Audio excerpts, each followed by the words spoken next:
Welcome back to HeroesCCL. My name's Bahamut, and I'm joined by Grubby and McIntyre. We just had our first series of the day, and we're getting prepped for our second one. And in our break, Grubby, as always, what did you eat? I had a little mini sandwich with some salad and some fish. It was nice. That sounds Share really, a little really bit good with Logan. Yeah. How was your break, McIntyre? What'd you get up to in the little bit of a time we had while Kyle had the interview with Hebby? You know, I filled up some water. I ordered some burgers from Shake Shack. Any Shake Shackers in the chat? So looking forward to it. Yeah. Me. Oh wow. Okay. That was my break. You are ready to go. But what is also ready to go is, I believe, what we have seen so far today. Today's matches has been the Granite Gaming versus Chili Mountain. That was a 3-2 for Granite Gaming, and we're getting prepped, as you can see, at the bottom of the screen, as well as at the bottom of today's matches, Oxygen versus WildHeart. I'm super excited about this matchup. We were talking a little bit about it when we were in the break as well. A little bit of expectations and excitement as we look at the Oxygen roster here, and I bring up the fact that a lot of the Oxygen games, Grubby, have been 3-0s. Either Oxygen gets 3-0'd or they take a 3-0 in their favor. The only outlier was the last weekend of playtime in week number 4, where it was up against Simplicity, and that was a 3-1, Oxygen losing. But Oxygen finding the win with a Cho'Gall and Infernal Shrines. I'm just saying, Grubby. I think we might see it. That is true. Mm-hmm. Another funny trend with Oxygen is that in 3 of their 4 series that they've played, they've repeated a single hero 3 times. Oh, really? Yeah, so they'll go like Cassia in a row. Oh. Or they'll be like Tychus. Or they'll be like Brightwing. So in a certain week, they really love 1 or 2 heroes, and they just keep repeating them.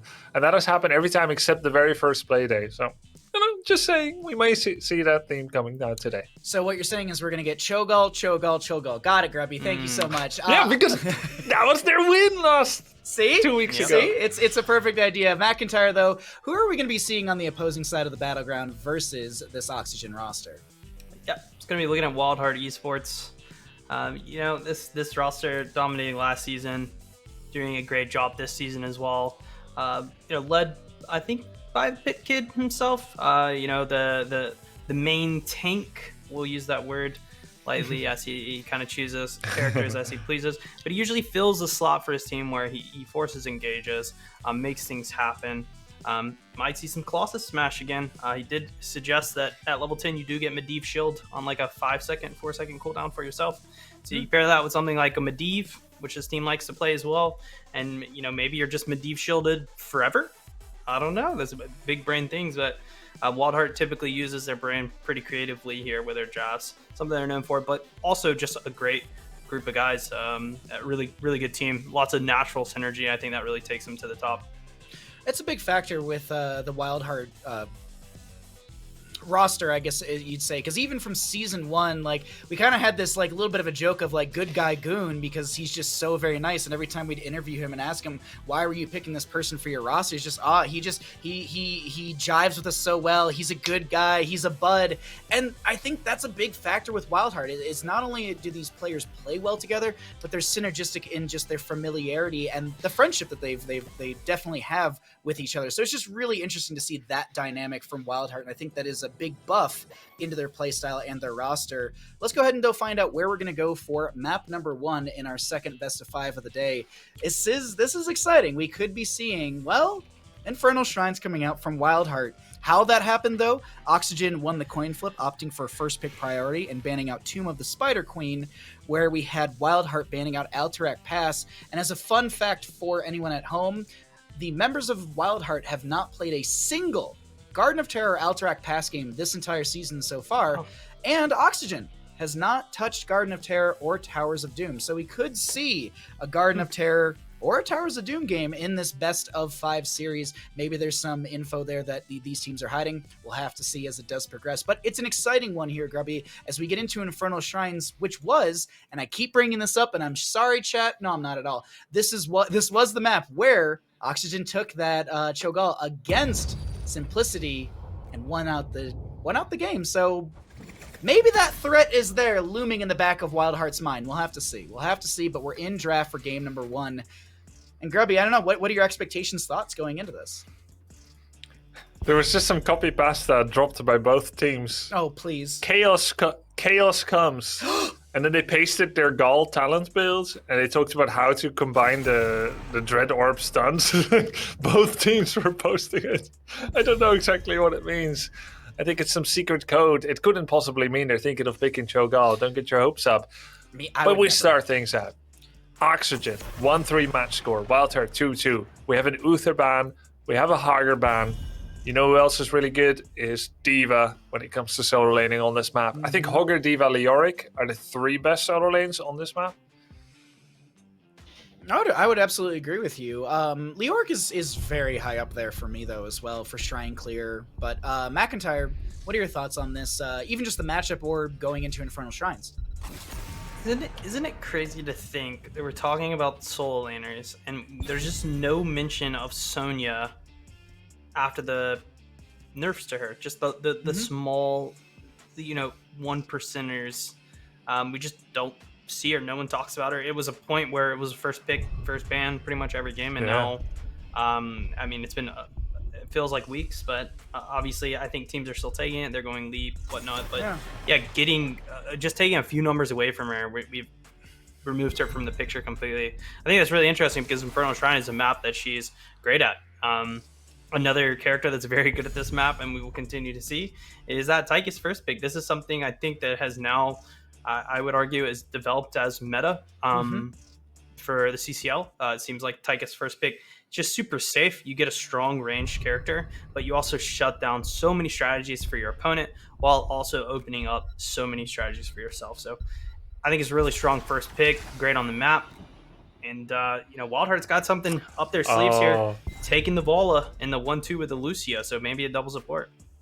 Okay, so what WildHeart has been doing, Zul'jin, 6 to 10 supports, exaggerating, of course, like mass Zul'jin support has now become mass Vala support. Oh, you're right. Yeah. They're just going to basically transplant their whole draft and just take out the Zul'jin and add Vala. So what are we going to get? Like Lucio, Stukov, Zul, Zarya, something like that. I kind of like the idea of still going Zul Jin, because you still have auto attack range, you still have wave clear, main tank Zul, and you already have Vala. Yeah, more damage, Grubby. I want all the damage. Zul'jin throws axes. Valish throws arrows. No. You don't go Vala and Zul. There you go. You don't go Cho either because it's banned, as it should be. I thought we were friends, WildHeart. I thought we were cool. Goon, you're getting a long message after today's broadcast. That's what I'm saying. That's all I got to say about WildHeart. The hammer has been banned.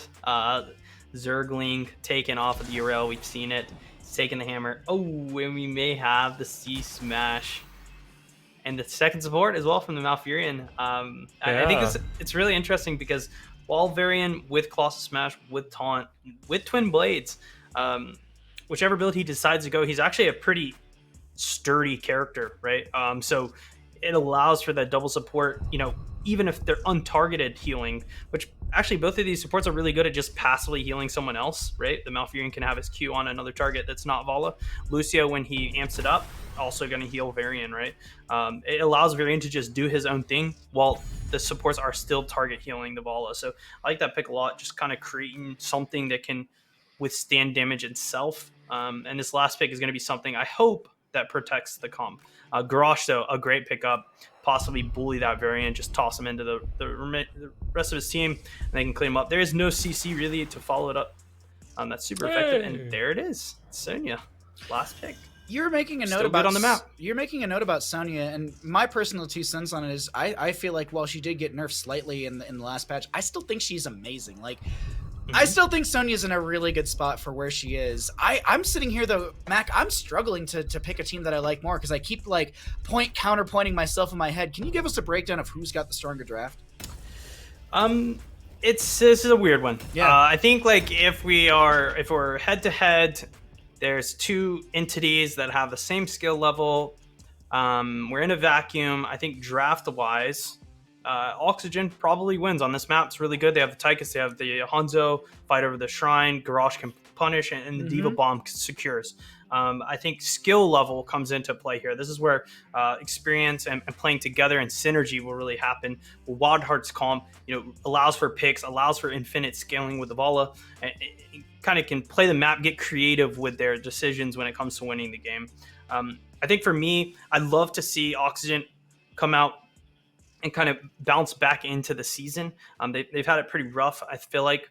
So this draft, I think, is really safe for them. They usually get a lot more creative than this, and this is a really standard draft. So I'm going to give it to Oxygen. I'd like to see them pick up this first win, but it could go either way. Alrighty, well, I believe we have an Oxygen win coming out from McIntyre, and we'll see him after this first game in our second best of 5 of the day. We've got Oxygen on the left-hand side, Madara on the Hanzo, Draded playing Tychus, Red Robot on the Garrosh, Heavy on the Stukov, and Nasmus playing the Diva. For the right-hand side, we're looking over at WildHeart Esports. We're looking at a Zergling Sonya, Weary Day Lucio, Pit Kid on the Varian, Buds on the Malfurion, and Vala played by Unaverted. I'm looking at the drafts, and I went with my gut here. Regardless of me having to write a strongly worded letter to Goon after this, I am going to lean into WildHeart. Grubby, what are your thoughts getting into this mid lane engagement? He already apologized in chat to you. Hell yeah! No! I'll apologize when I get a Cho'Gall game. That's when I'll apologize. Or accept it. I don't know. Oh, that's what you hope. No. Noted. All right, so, I agree that if the teams were 100% known to be equally skilled in every single respect, I would say, like, okay, I think that's Oxygen with the slightly better draft here. With the map-focused draft, and that is just tried and true. But this is WildHeart. They can make weird things work. But nice pick up there by Red Robot, throwing the Lucio in, who was a little bit too happy with his wall riding, thinking he can get away from just about anything. Good combo by Red Robot Heavy, and the kill was made.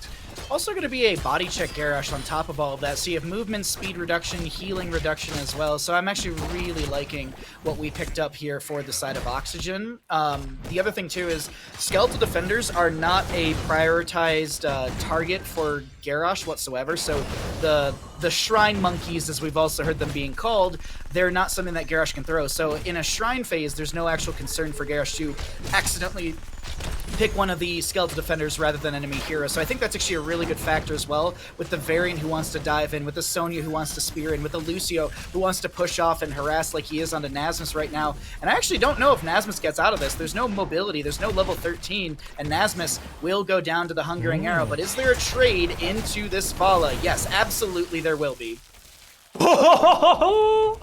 She just got catapulted all the way across the map. I don't know if you saw that on the production. I think you did, right?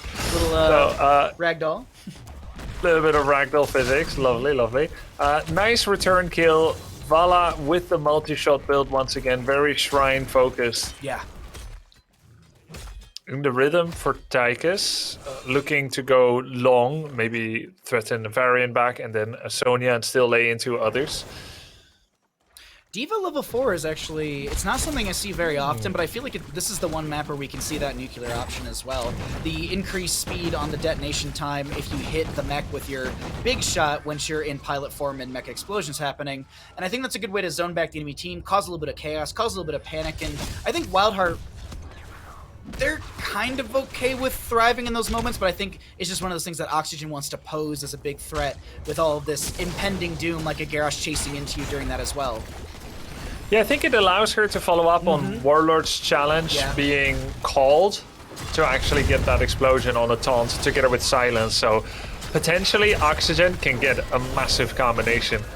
Oh, not quite getting the right route. And keep in mind, this is Stukov without virulent reaction. So, without reactive ballista spores. So he cannot actually drop himself to under half life in order to bait damage onto him and then survive with putting a big slow on everyone. So a bit risky putting Varian next to your healer without getting the full combo. But yeah, if Oxygen gets their proper combo, they can do some devastating things. And it will be up to Buds and Weary Day to prevent that combo through their supportive capabilities and their cleanse. Vala currently, I'm just doing a little bit of math on the side right now. I believe Vala's hitting like 400 damage per multi-shot, somewhere around there. A little ridiculous off of 1 W at level 7. Might actually be a little even higher than that. But the objective phase is going over to the side of WildHeart right now, Grubby. And I don't know if Oxygen can kind of reel it in. It seems like WildHeart's just controlling these skeletal defenders while Sonya and D.Va do double soak between mid-bot. I just calculated it for you, and it's about 450 damage if a grenade hits from the arsenal. Woo! 450 damage on a 12-second cooldown. It's a nice spreading that Stukov can out-heal roughly on the same cooldown, but it's nice burst when required, and then she can still follow up with the Hungering Arrow Vault combination, of course, to do about 1,000 damage if she's full on hatred on someone. Full on hatred will be able to speed up the shrine phase for the Vala Malfurion with Pit Kid anchoring. This is going to be a taunt variant, even though he did say in the draft chat that he was trying to smash. Apparently he was lying to all of us, so unfortunate. Maybe and he Frozen didn't mean Punisher. HotS, but... I could see the draft chat, so as the variant got picked up, Pit Kid literally typed into chat trying to smash, and apparently no, he's just trying to taunt. And that's a very good taunt on the Garrosh. Yeah, okay. Garrosh 40 armor as he drops low, so he's actually deceptively survivable. And Heavy, of course, giving that physical armor as well that I don't actually think it... Oh yeah, it stacks. Garrosh's armor is unique in that it does stack with gifted armor from allied healers. Really big push here because it is a Frozen Punisher. We see a lot of damage coming out on that fort. They were thinking of moving past it several times, but Oxygen's defense has been good. They don't get taunts blown up. Of course, there isn't that much burst either on the side of WildHeart. It is a very sustained comp, and they're going to need Sonya to really get reliable kills. Oh, it's Dragon Strike! My favorite ult. It's got probably one of the best cooldown reductions at level 20 from the Stormbow, Scatter Arrow, and the auto attacks, if I'm not mistaken. A really, really good way to just constantly throw out, well, either damage from the Dragon Strike or even zoning Dragon Strikes. Because at 20, you basically just let it rip. It's like a Beyblade. Yeah, exactly. You can keep shooting it, though I don't think we've seen it like win all too much in CCL yet when it came out. Usually it's like 2 casts of suboptimal accuracy and then the fight is over. But yeah, into the fray, D.Va Mech, another cool combination. It's a very synergistic draft for Oxygen. They're a little bit ahead in level. Down in structures though. Sound barrier from the Lucio, actually. Interesting enough. So not going to go into high 5. Probably looking for maybe the Boss Nova at level 20 for the cooldown reduction as well. It's a really good way to constantly just throw out barriers or amplify the defensive nature during these objective phases. Taunt from Varian pulls Red Robot in, but a camp will be walked in slightly by Madara and crew. Easily enough cleared out. Next objective phase should be announced fairly soon here, Grubby, as it will be an Arcane Punisher. You want to jump into any comms as we get ready for that Arcane Punisher, or maybe just as it does spawn? Yeah, let's jump into WildHeart and see how they play this this Vala comp, and then we'll get a chance to listen to Oxygen a little bit later.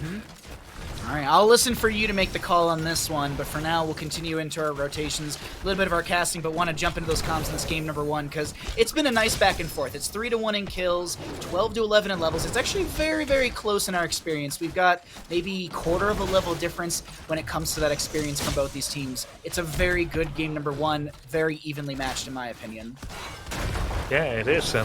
You know, it's neat to see Vala not getting that movement speed at 7 as he relies on Weary Day to give him that speed. And speed doesn't stack. The highest speed bonus counts. So if Lucio gives 20%, 30%, she don't need her own 25%. So he gets that multi-shot slow instead and Hungering Arrow damage.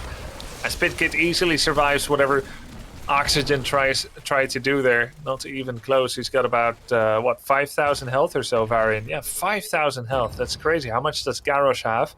3,400. What a big difference. Of course, he relies on the armor.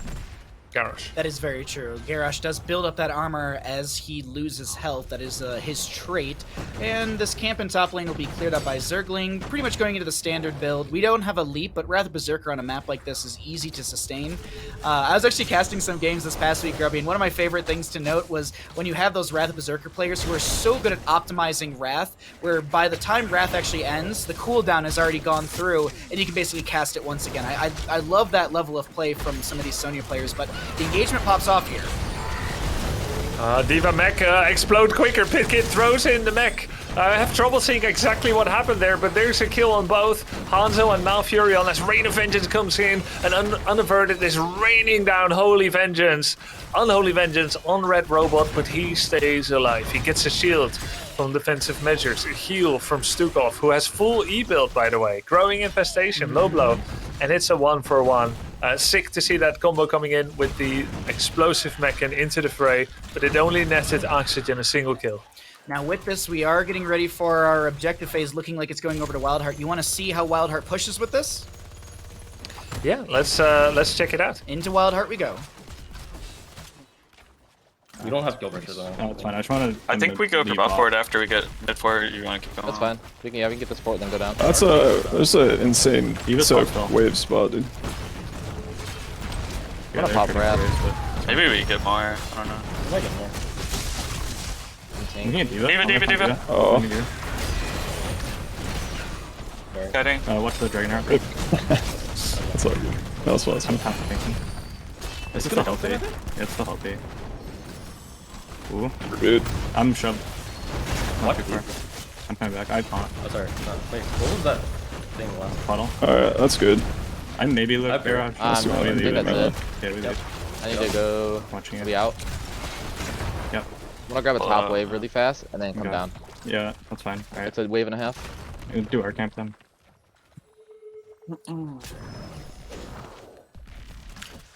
A quick engagement through mid lane there, Grubby, and it allowed WildHeart to find them a second fort on this first map. It was a very well played Punisher, and the one thing that we heard that I took away from that was Bud's calling out actually the Malfurion player, you know, how healthy is it? Can they push in? It was actually Bud's kind of giving a little direction. Everyone was communicating something, but it was just, I like the one of the healers saying, all right, you know, like it's healthy, it's good, let's back off, let's go get other structural value. Good play, good momentum, good rotations from WildHeart.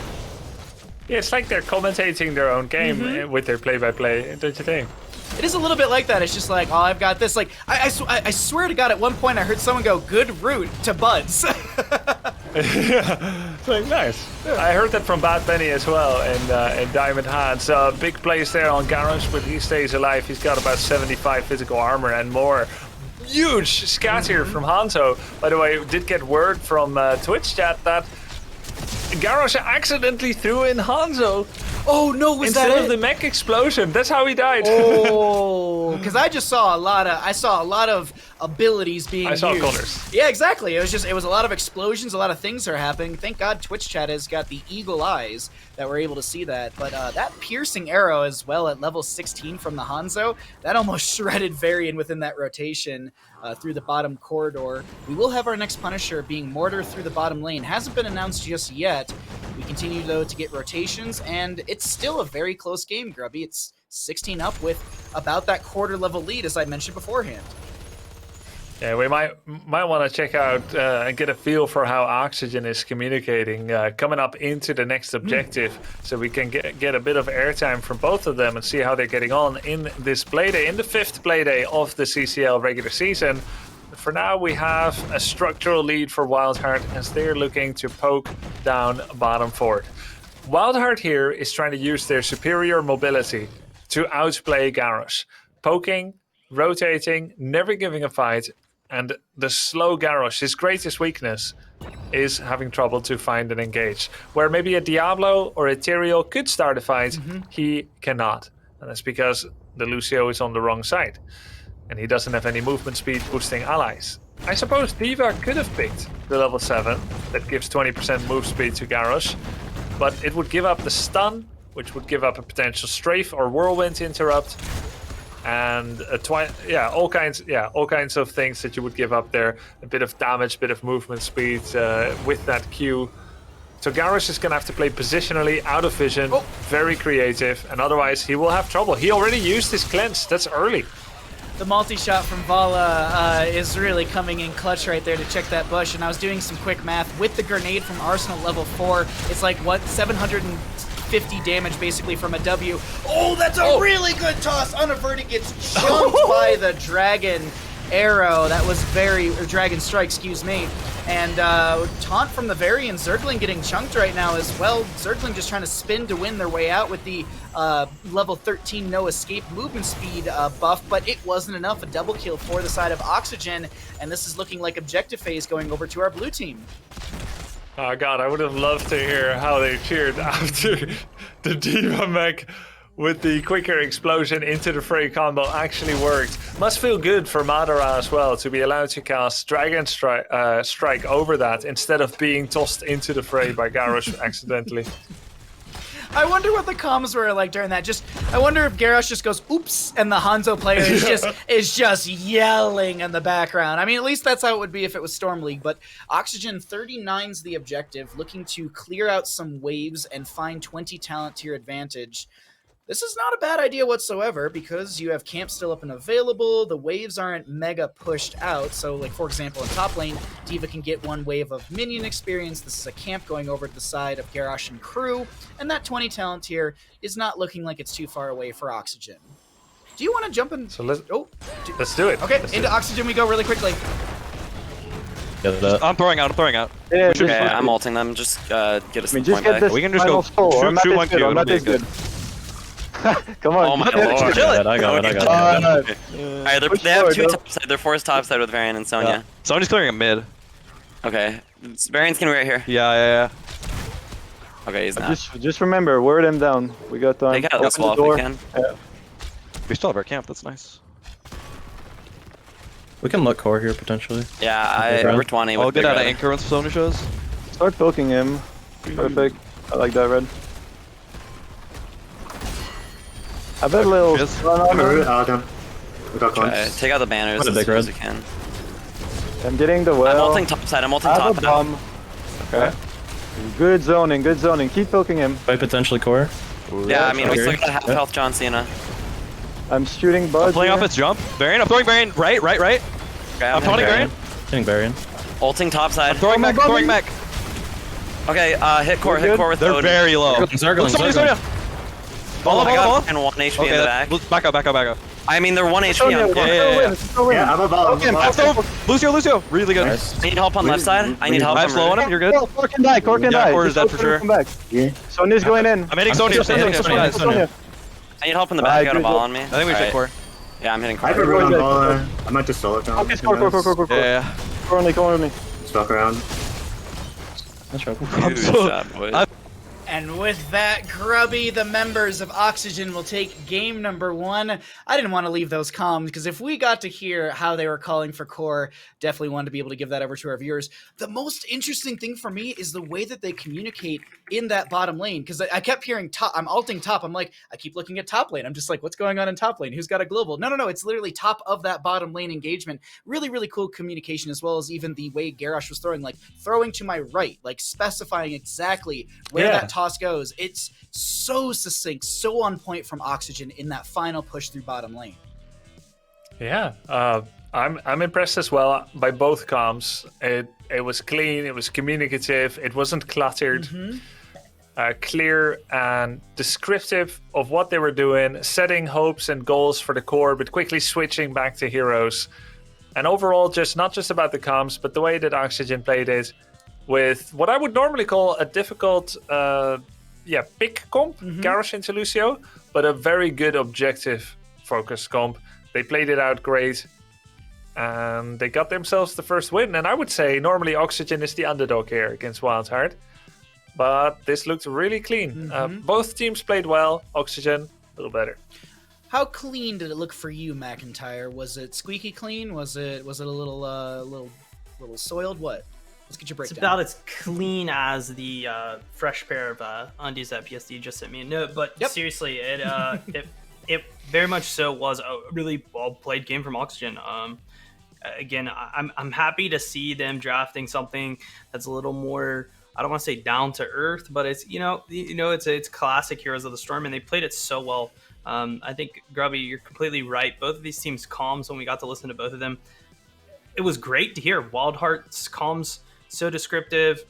I'm gonna taunt in two. I have root up. Root's good. Great root. We're gonna push this. There's XP bottom. Meanwhile, we move to Oxygen. I'm gonna throw down. I'm gonna zone here.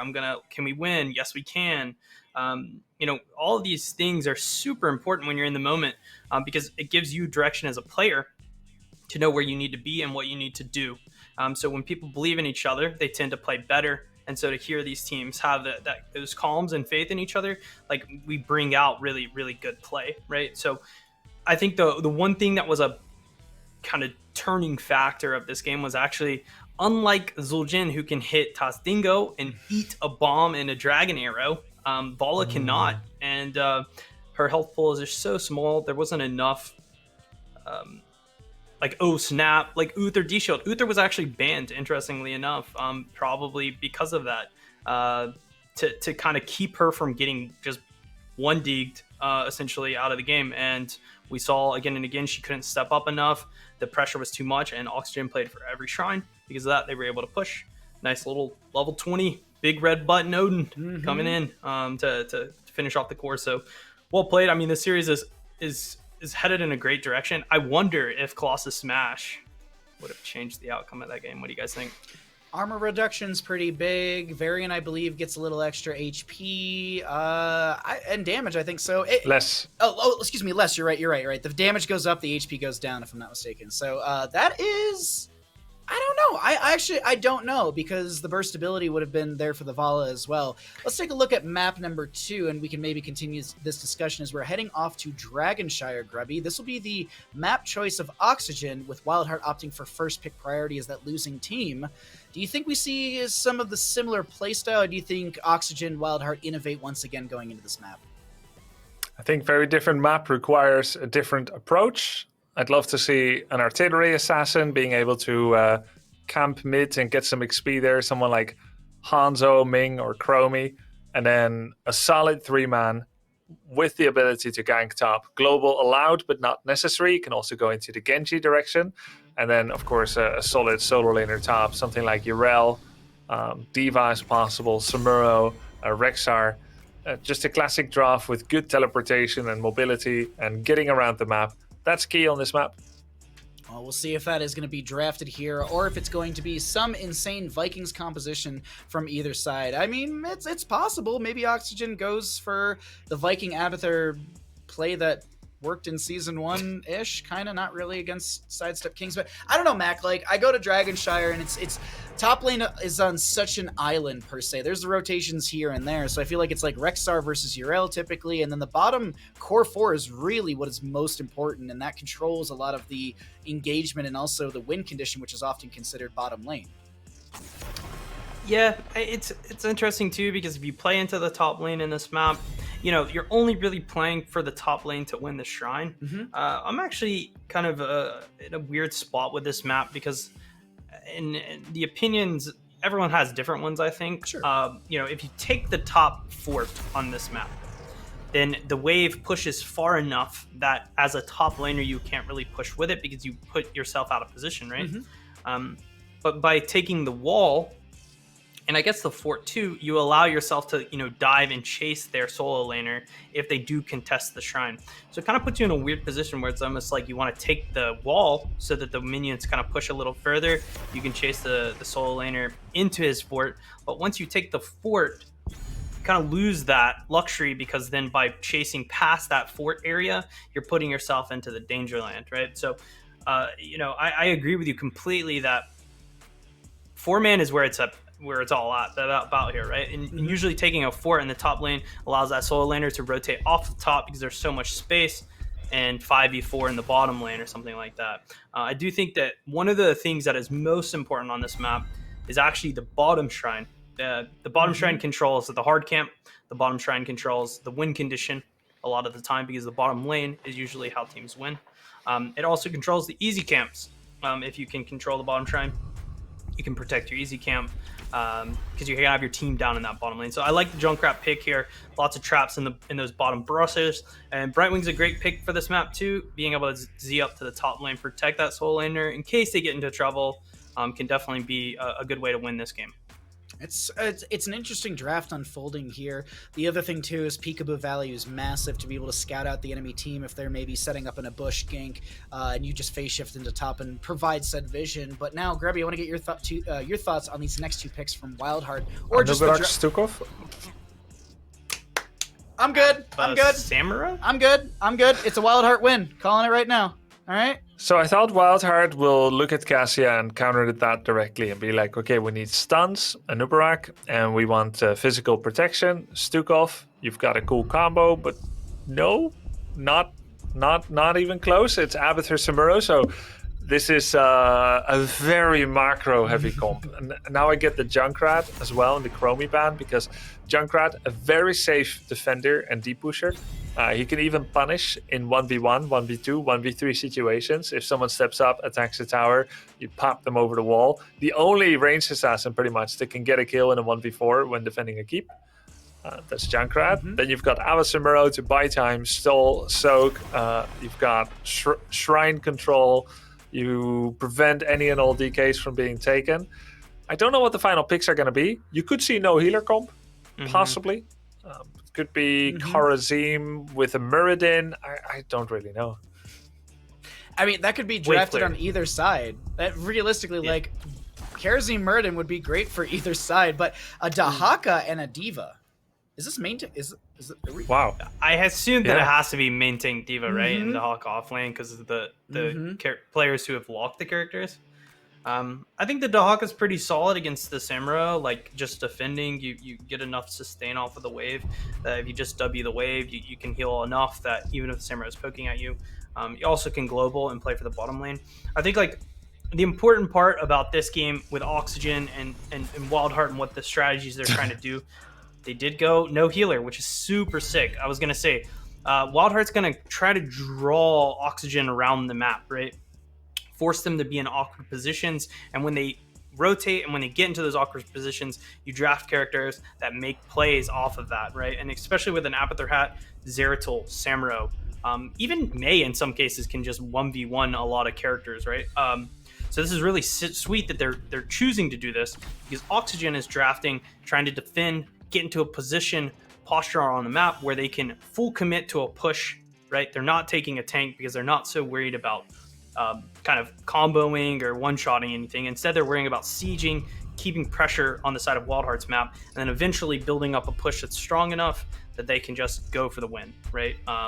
It's an important win condition on Dragonshire in general to really be able to say, let's get that bottom hard camp, let's get the easy camps, and let's push for the core, right? You see that a lot on this map. And if WildHeart's trying to drag them around the map, right? We always talk about how do you beat globals, right? You make them clump up and stack. WildHeart, they're almost both playing the same strategy, but the Dahaka and Brightwing are also globals and can, group up in 5-man push, right? And in which case, Samuro, Zeratul, they are not good at defending that, at least until level 16. So, yeah, weird. Dragonshire, what a great map, right? There's just no way to really win, because the shrines can maybe never get channeled. And because of that, these teams are going to find creative ways to win. We're going with the Zeratul comp. Solo heal Abathur, very comfortable and confident in this draft. Used to love playing it. WildHeart gets his victory. Alrighty, McIntyre, thank you for the breakdown, and thank you for your prediction. We'll see you after this Dragonshire map, as we've got Oxygen on the left-hand side, Mater on the Cassia, Draded on the Tychus, Red Robot on the Diva, Nasmus playing Dahaka, and Heavy on the Brightwing. For the side of WildHeart, our healerless composition, if you will. I mean, you got a support in there with that Abathur, but we got Pitkit on the Mei, Weary Day on the Abathur, Zergling playing Samuro, Junkrat played by Unaverted, and Buds on the Zeratul. I've already called for a WildHeart win way early in the draft, and I will stick with that one. Grubby, let's get your thoughts on this. Well, it's really hard to say, actually. I've never seen Buds the Zeratul. I like what both teams are bringing, and I'm not going to make a decision. I just want to see how it plays out, because it could be very volatile and difficult to predict. I agree with you. That's why I was just like, I'm going to go with my gut, and it is going to be the Way of Illusion. Samuro as well. Sorry, blanked on his name immediately. Grubby, let's talk about this, though. I've actually been seeing this here and there as well. Extra wound timers for these Junkrat players. The final grenade launched from Frag Launcher deals 120 bonus damage, and the launcher grenades last an additional 2 seconds before automatically detonating. I've actually been seeing that with Taste for Explosions, Cannonball at 20. There's actually a lot of really cool scaling that you can go into this Frag Launcher build.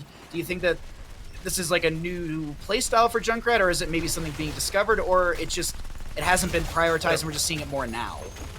So extra wound timers was actually buffed. It does more damage now, and when you do the maths, it actually does more burst even than the concussive and trap 25% damage boost for 6 seconds, unless you get full auto attacks in on someone as well. Okay. So this is much better, like frag launcher, sustained damage and burst in almost every situation, except when you're allowed to fully auto attack. And even then, you're auto attacking the tank, not the backline. So you're getting more significant backline damage. Even when you don't get taste for explosions, you're getting 500 damage final frag launchers in the mid game, and that's really important to finish off a Tychus, a Cassia that's trying to run away. So it's a strong talent. Let's see what he gets for. He's going to go for the Chattering Teeth, trap-based objective play. In the meantime, both bruiser camps are taken. We have a big defense, a big fight going on in the top lane as Junkrat is left to defend bottom shrine for WildHeart. Rush Duck from Nasmus, he comes in here, Jerated getting a little bit low, but Madara way lower, gets the phase shift in from the Brightwing. Avoidance value really playing in well for this Cassia. She also went into that inner light at level 4, so you have the availability to, well, blind an AoE around you, which is going to be great into something like a Samuro Zeratul. And then Pit Kid's got some snowballs as well, so it's a little bit back and forth line between both these teams. But this top lane, oh wow, Blood's getting very low, has to blink back with the cleave at the last second. In this engagement, though, I would actually give the siege value over to the side of Oxygen, getting a little bit more of that front gate down. As the objective phase continues out, Dahaka looking for the channel in mid will be cancelled out from the Samuro on top. Nice job circling, getting on that point quickly, even as Unaverted must have reported that he wasn't able to hold on to bottom shrine anymore. These games tend to be very much a game of, yeah, I don't know. I was gonna say chess, but it really isn't chess. It's real time. It's a little like cat and mouse in a sense, where it's it's just chasing around the map and trying to make plays. Good use of the burrow to avoid the icing from Pit Kid for the bot back into the blizzard. Good read from Nasmus. And I'm thinking, is it cat and mouse though? Because I don't think the mouse make a lot of plays against the cat. I mean, if it's Tom and Jerry, if it's Tom and Jerry cat and mouse, yeah, that's my perspective of it. It's a Tom and Jerry cat and mouse sort of deal. Okay, that works for me. As Mei once again does that and takes the top shrine. We have more siege damage for Oxygen, but that is to be expected. We now have Call Down Mule coming in, and it gets used in the center. So just to explain to the viewers what is happening here, what WildHeart could possibly hope to achieve with such a weird, bad draft, right? Like a bad draft, like this. Well, what is this? Where's the healer? You may think so. They're stalling. They're stalling for time for Zeratul to get level 16.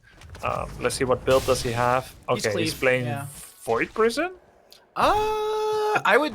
Not necessarily. Usually this means Void Prison. Cleave, Wormhole would be Void Prison into Ice, let's say into May Blizzard, and then Bladestorm and Riptire, I guess.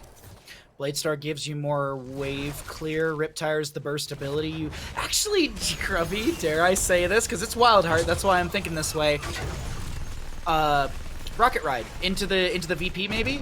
Rocket Ride into maybe Ice Wall? Because Rocket Ride at level 10 does roughly like, I think it's like 1400 damage. And then you have the total mayhem value on top of that. So there's a lot of burst ability. Maybe we see that, but it's hard to argue against the Riptire plus the level 20 extra oomph. You hit 3 heroes, you have a Riptire once again at level 20. So it's just, there's a lot of, it's just a lot of like, but this talent does it so much better. Yeah, and only Brightwing Cleanse could save everyone, right, from that combo. So it depends whether that 100 seconds cooldown is going to be available. Samuro goes down. That's the first blood. Oxygen finds their first target here. You know, it could be Bladestorm for that wombo. It could also very much be Illusion Master. Illusion Master's goal is to never give away DK. You're constantly capping top, capping bot, capping top. Not super easy into the Haka Brightwing though, per se. But it is something you could try. Well, there's a lot of junk there on that point. A mine, a trap, and a concussive. There's a lot of defensive tools. It is going to be the instant transmission or Illusion Master. There's going to be the increased Diva Mecha Explosion from level 4. Red Robot going for the channel. The concussive mine actually will disappear. Junkrat using that to actually rotate out of this mid lane. But Samaro's already in top. Dahaka comes in with a wonderful tongue drag. Sustained damage onto Pit Kids a lot. He does have the level 7 backup battery for some extra self-healing. And you can get, wow. Yeah, I rarely see this, but it is a good way to just sustain yourself. And if you don't have a quote-unquote real healer, then this is going to be a great talent. That is the lowest win rate talent, but they don't care in CCL because he picks this for a purpose. It's about situationality, not about consistency, no matter what situation. And it definitely feels appropriate here. Root and slow removal and that 20% max heal. CDRable by Globe pickups. Nice. As Pitkid continues to zone mid, Bruiser Camp has been grabbed. And we have Illusion Master. We've got Wave Illusion, which gives you the best siege damage, together with Burning Blade. So the goal at some point is going to be for WildHeart to take down that top fort with Samuro Abba split pressure. And just kind of, you can even try to go for the keep eventually. Zeratul is their late game PvP teamfighter scaling, and Samuro Abathur is their siege pressure scaling. Junkrat is the brakes, to put the brakes on the game, to slow it down and defend. And Mei, same thing, pretty much. But Oxygen is dealing with this very well so far. It's actually really, and I said this in the last game, but it's a good back and forth. It's very, very well measured between both sides. Oxygen's had a little bit more siege value getting some of these front gate downs, but I don't think members of WildHeart are really sweating too much about that. WildHeart's just doing a good job of rotating, clearing out the waves, making sure there's no massive pressure into them through a Dragonite, nor through any sort of camp pressure. But I don't know, can Junkrat? Yeah, Junkrat should be able to get the cancel in bottom lane. Samuro, Zeratul in top lane, chasing on to Madara. Madara, it does pop the lightning ball, but the swap onto a clone for the Samuro is going to mitigate any of that value. The isolation was just used by Nasmus, and Zergling just giving the enemy team the bit of a runaround here as they swap to another clone. Zeratul comes in, traded very low, doesn't go down. Zergling tries to back off. Red Robot comes in, has the micro missiles, and that's the kill onto Samuro. Actually, second kill onto Samuro as well. But meanwhile, Unaverted steals enemy siege camp. This is actually a really good distraction. When it comes to stealing camps, this siege camp is one of the most valuable thieveries in the game.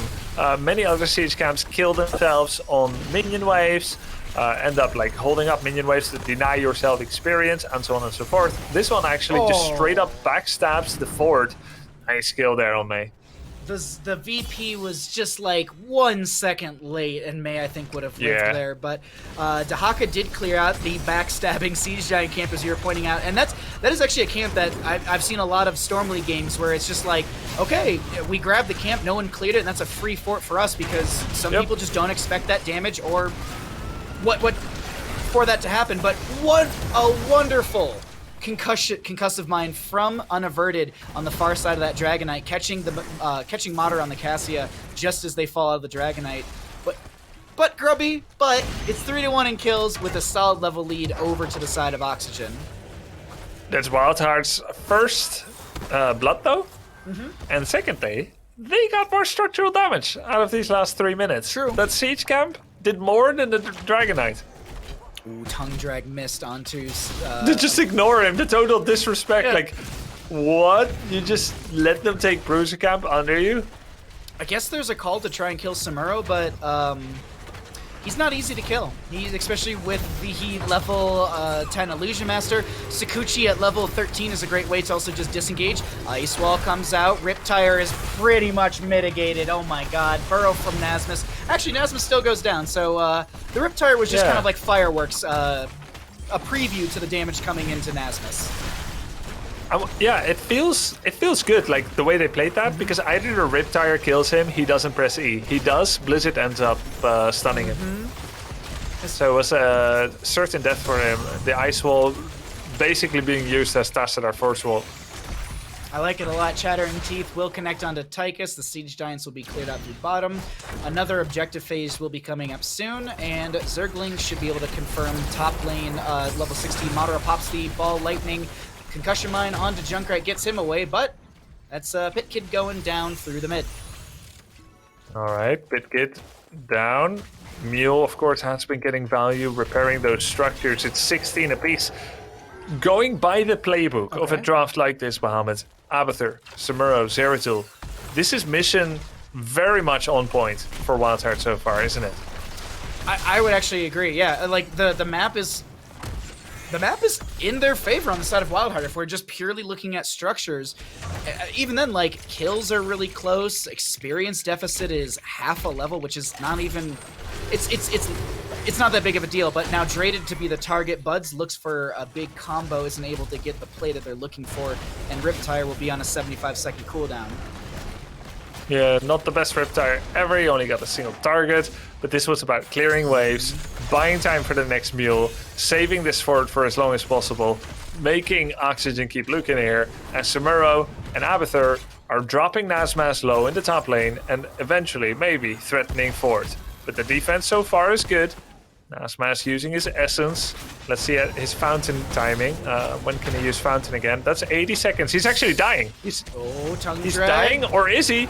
Oh, very nicely played, actually. Isolation into Drag Tongue, but he's gonna have to back off. Will Sakuchi... Oh, there's an Abathur hat on Samuro, but that's, I think, just to get the adrenal overload from level 4. It's not to step forward onto the Dahaka. Also, if you were to try and use the Windwalk or Sakuchi, for anyone that doesn't know, the towers have true sight, so they would have been insta-scouted. It wouldn't have given any advantage, per se, to this Samuro, but the fort still goes down to the cloned Samuro. Weary Day, Zergling, Samuro on top, while we have the fight breaking out in bottom lane. Pit Kid gets the icing away. VP to... Good VP. Good VP. Defensive, and that's all you need. So a fort apiece. Samuro going core via top together with Abathur. He's just never going to stop. And I think Oxygen will just, like, they don't want to have to deal with that. There's not a lot of bushes there, actually, for Dahaka to surprise him. Plus, he doesn't have the kill power alone. It's not what their comp can do. I think Oxygen is being very smart here and saying, we may lose top fort, top keep wall, maybe even keep, and maybe that's always going to be happening. And maybe we're never going to be able to stop that because our draft can prevent that with 2 people. And that is not worth it. So we'll play around bot, we'll open up the win condition bot. Didn't get the keep wall though, still have that tenuous, tiny level lead. And then hopefully, according to the Oxygen playbook, isolation missed, they want to eventually end via bot. I'm actually surprised that Zergling and Buds didn't find the kill into Nazmus. Madara comes up here as well. Little blink away from Buds, Draded up in the top lane on top of all of this. So Junkrat, seeing all these enemy members up in top, starts to free push bottom lane, trying to get the fort down there to find parity in the lane, and will be able to do so. Bottom fort killed. That's very good for WildHeart. They actually went with the Zeratul copy at an interesting timing. Oh, they're doing it to zone for the Dragonite. It gets killed pretty fast, though. Ice Wall onto 2. Tongue Drag will connect. There's nothing to really dissuade Nazmus or, well, deal damage onto Pit Kids. So, just kind of saying hi to each other, as the 20 talent here is a half a level away on both these sides, maybe a little bit less for Oxygen. And Pit Kid backs away. Oh my god, that Tychus grenade almost finding the last little bit of damage into Mei as she hearths away. Yeah, that's a Titan grenade, Tychus grenade, so that's very strong. Meanwhile, Nazmas top lane already forced to use his essence against Samuro. Nice drag tongue there.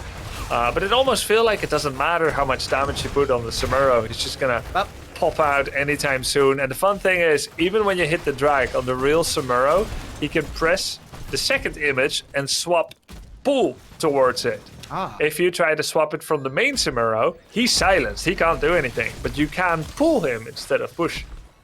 That's really interesting, actually. It's Samuro has he has many broken mechanics. I was gonna say some fun features, but I think you put it better than I did. We are gonna see cannonballs on the Junkrat. Mei holding 10. I wonder if we get the shatter, but the fight will break out over this camp. Mei ends up getting it because the concussion mine from the Junkrat. Ball lightning from Cassia does come out. Zeratul goes down first. Riptire from the Junkrat coming out, gets a little bit of an explosion. Still, the advantage in the fight goes over to the side of Oxygen, getting that kill onto Zeratul. Abathur not able to really do anything besides call down mules and get some hats out. The clone's up and available, but there's no real good time to really throw out a clone because, well, it feels a little wasted. And this should be Dragonite over to the side of our blue team. I think that's the first time I've seen a team grab the big one for Mei at level 20. I love that talent. But I've never seen it in CCL. It's almost always, it's Shatter. the shield or it's the ice wall upgrade. Shatter, yeah. Nazma's trying to get out of this top lane. Oh, we do have the hive mind, so whenever Samuro actually has clones, you actually get double clone value, but actually the outplay. Heavy comes in with the phase shift, gets the polymorph. Red Robot's gonna grab themselves this Dragonite. And Grubby, I'm not gonna lie, it's 20 to 20 in levels, and I looked up at the timer, it's only 16 minutes in this game. I thought we were at like 20 some minutes already. This Dragonite though deals 810 damage into structures, 405 baseline. All right, and keeps 17,000 HP, so he needs to hit it about 20 times in order to take it down. Let's count. That's a fire breath. 0. They back off. Yeah, that's 0. Let's count. Big red button, Commandeer Odin coming in. The Dragonite gonna whale its way through this top lane, or mid lane keep. There was a kick onto Junkrat towards the Hall of Storm. The Dragonite is gonna fall, or excuse me, the mid lane keep will fall here. Dragonite still a little healthy. Maybe we see some pressure in through bottom lane with this Dragonite. Maybe a flame belt breath onto the keep front gate through the bottom lane. I think that's as much as you get realistically. You don't want to play this too far forward into the WildHeart composition. Mid keep kill is an interesting decision. Not going for bottom lane. Maybe they're hoping to get bottom lane via Bruiser and Siege camp. That's possible. As no camps pressure mid, and they want to get to like a 2 keeps down kind of situation, kind of Alterac Valley-esque.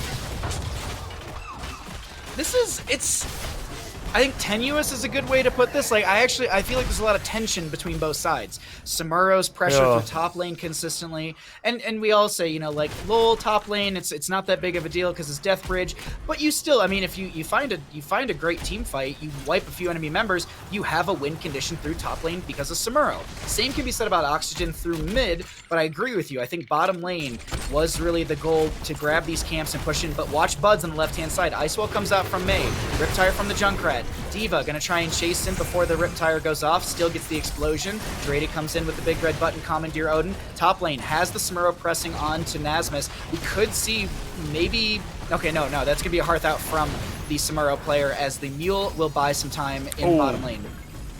Butts just accidentally took a 1000 damage nuke to the face. He does have that Shadow Mending, of course, at level 20, so he can cleave his way back to full health.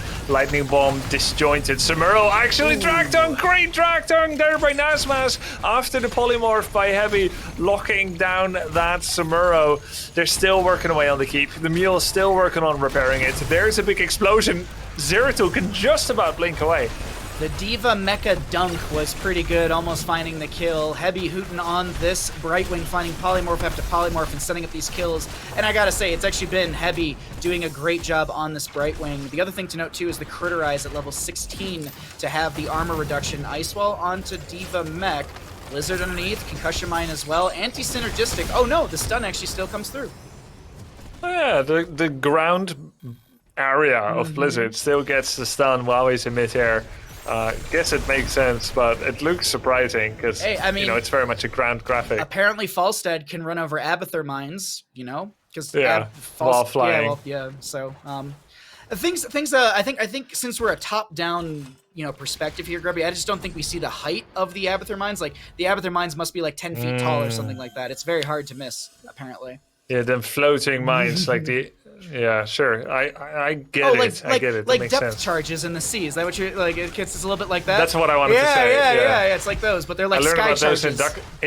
Learn about those in DuckTales, actually. I mean, no, you're not wrong. It's bottom lane though has the Samuro coming through. He'll be able to get the counter channel in that bottom lane. So no Dragonite available for Oxygen, but there are consistent catapults through these lanes in favor of Oxygen, and those catapults deal 800 damage into structures, 400 damage baseline.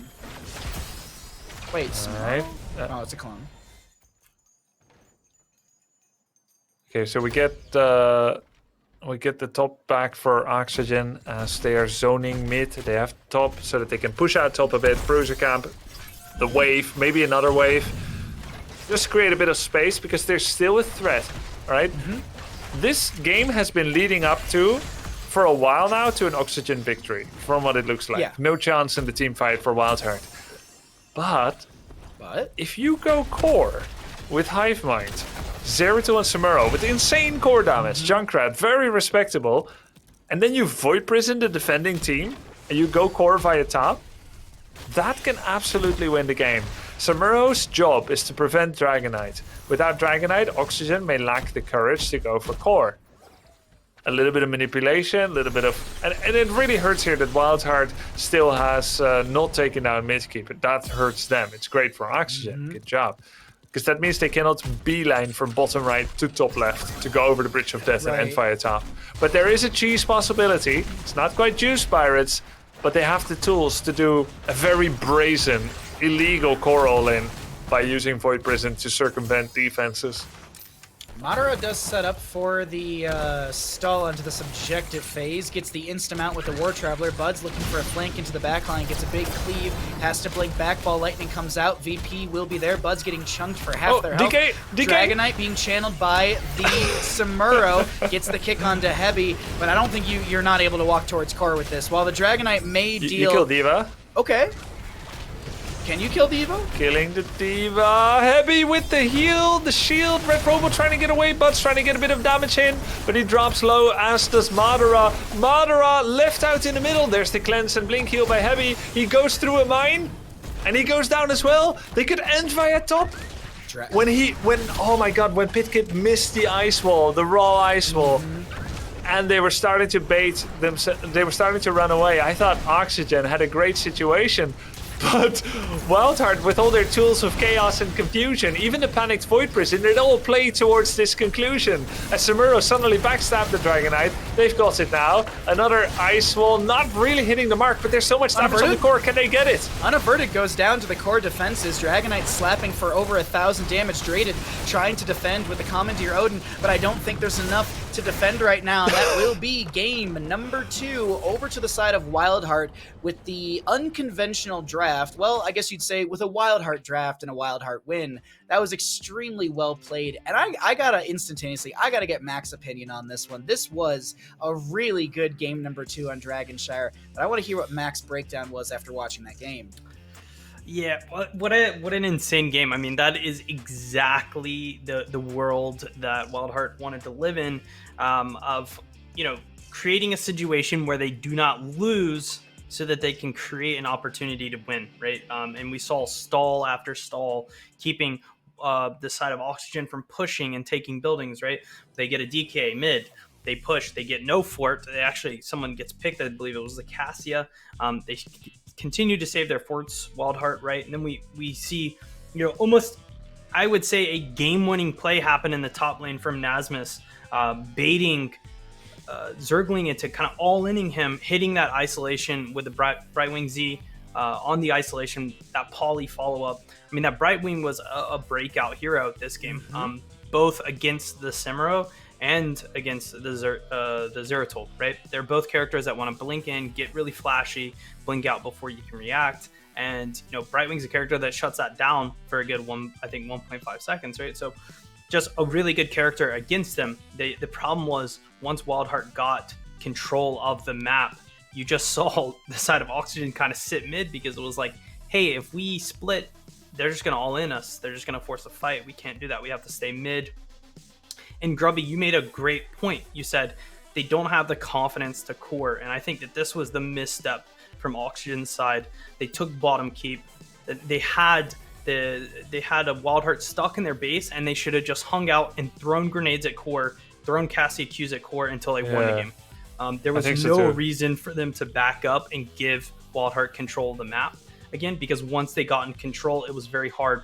As you even said, at any point in time, they could just all in core with a Samuro, right? A clone, a Samuro, a VP shutting down. They probably core. So yeah, Oxygen just needed to be a little more decisive on that core, right? You have really good characters. You can keep them pinned in their base once you have them there. The catapults will push in from mid to bot, and eventually you should win at that point.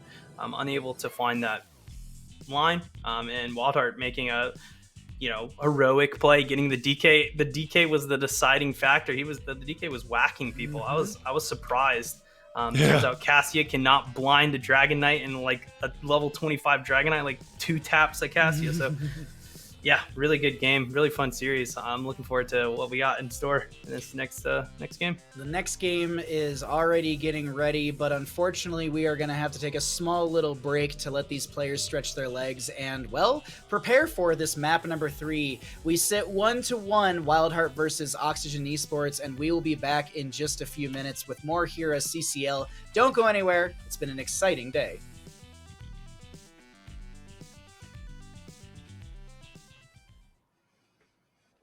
Welcome back to HeroesCCL. My name's Bahamut, and I'm still joined by Grubby and McIntyre. We had a nice relaxing break where all we talked about was Heroes of the Storm and just the upcoming match, absolutely, as we're really, really excited for this. We sit 1-1 in our Oxygen versus WildHeart matchup, and I said this to some people in my own stream, Grubby, and I've said it. I feel like I actually said it to all of you. I feel like the matches this weekend can really, really go the distance because, well, we started out with our first best of 5 of the day that had a reverse sweep in favor of Granite Gaming, and now we sit here 1-1. It's not like Oxygen just ran it through Dragonshire just now. WildHeart came back with their WildHeart composition and was able to take that game. Do you think that this one's got a lot of momentum, or do you think maybe Oxygen might put a pin in it and shut down WildHeart? This is I'm trying to think.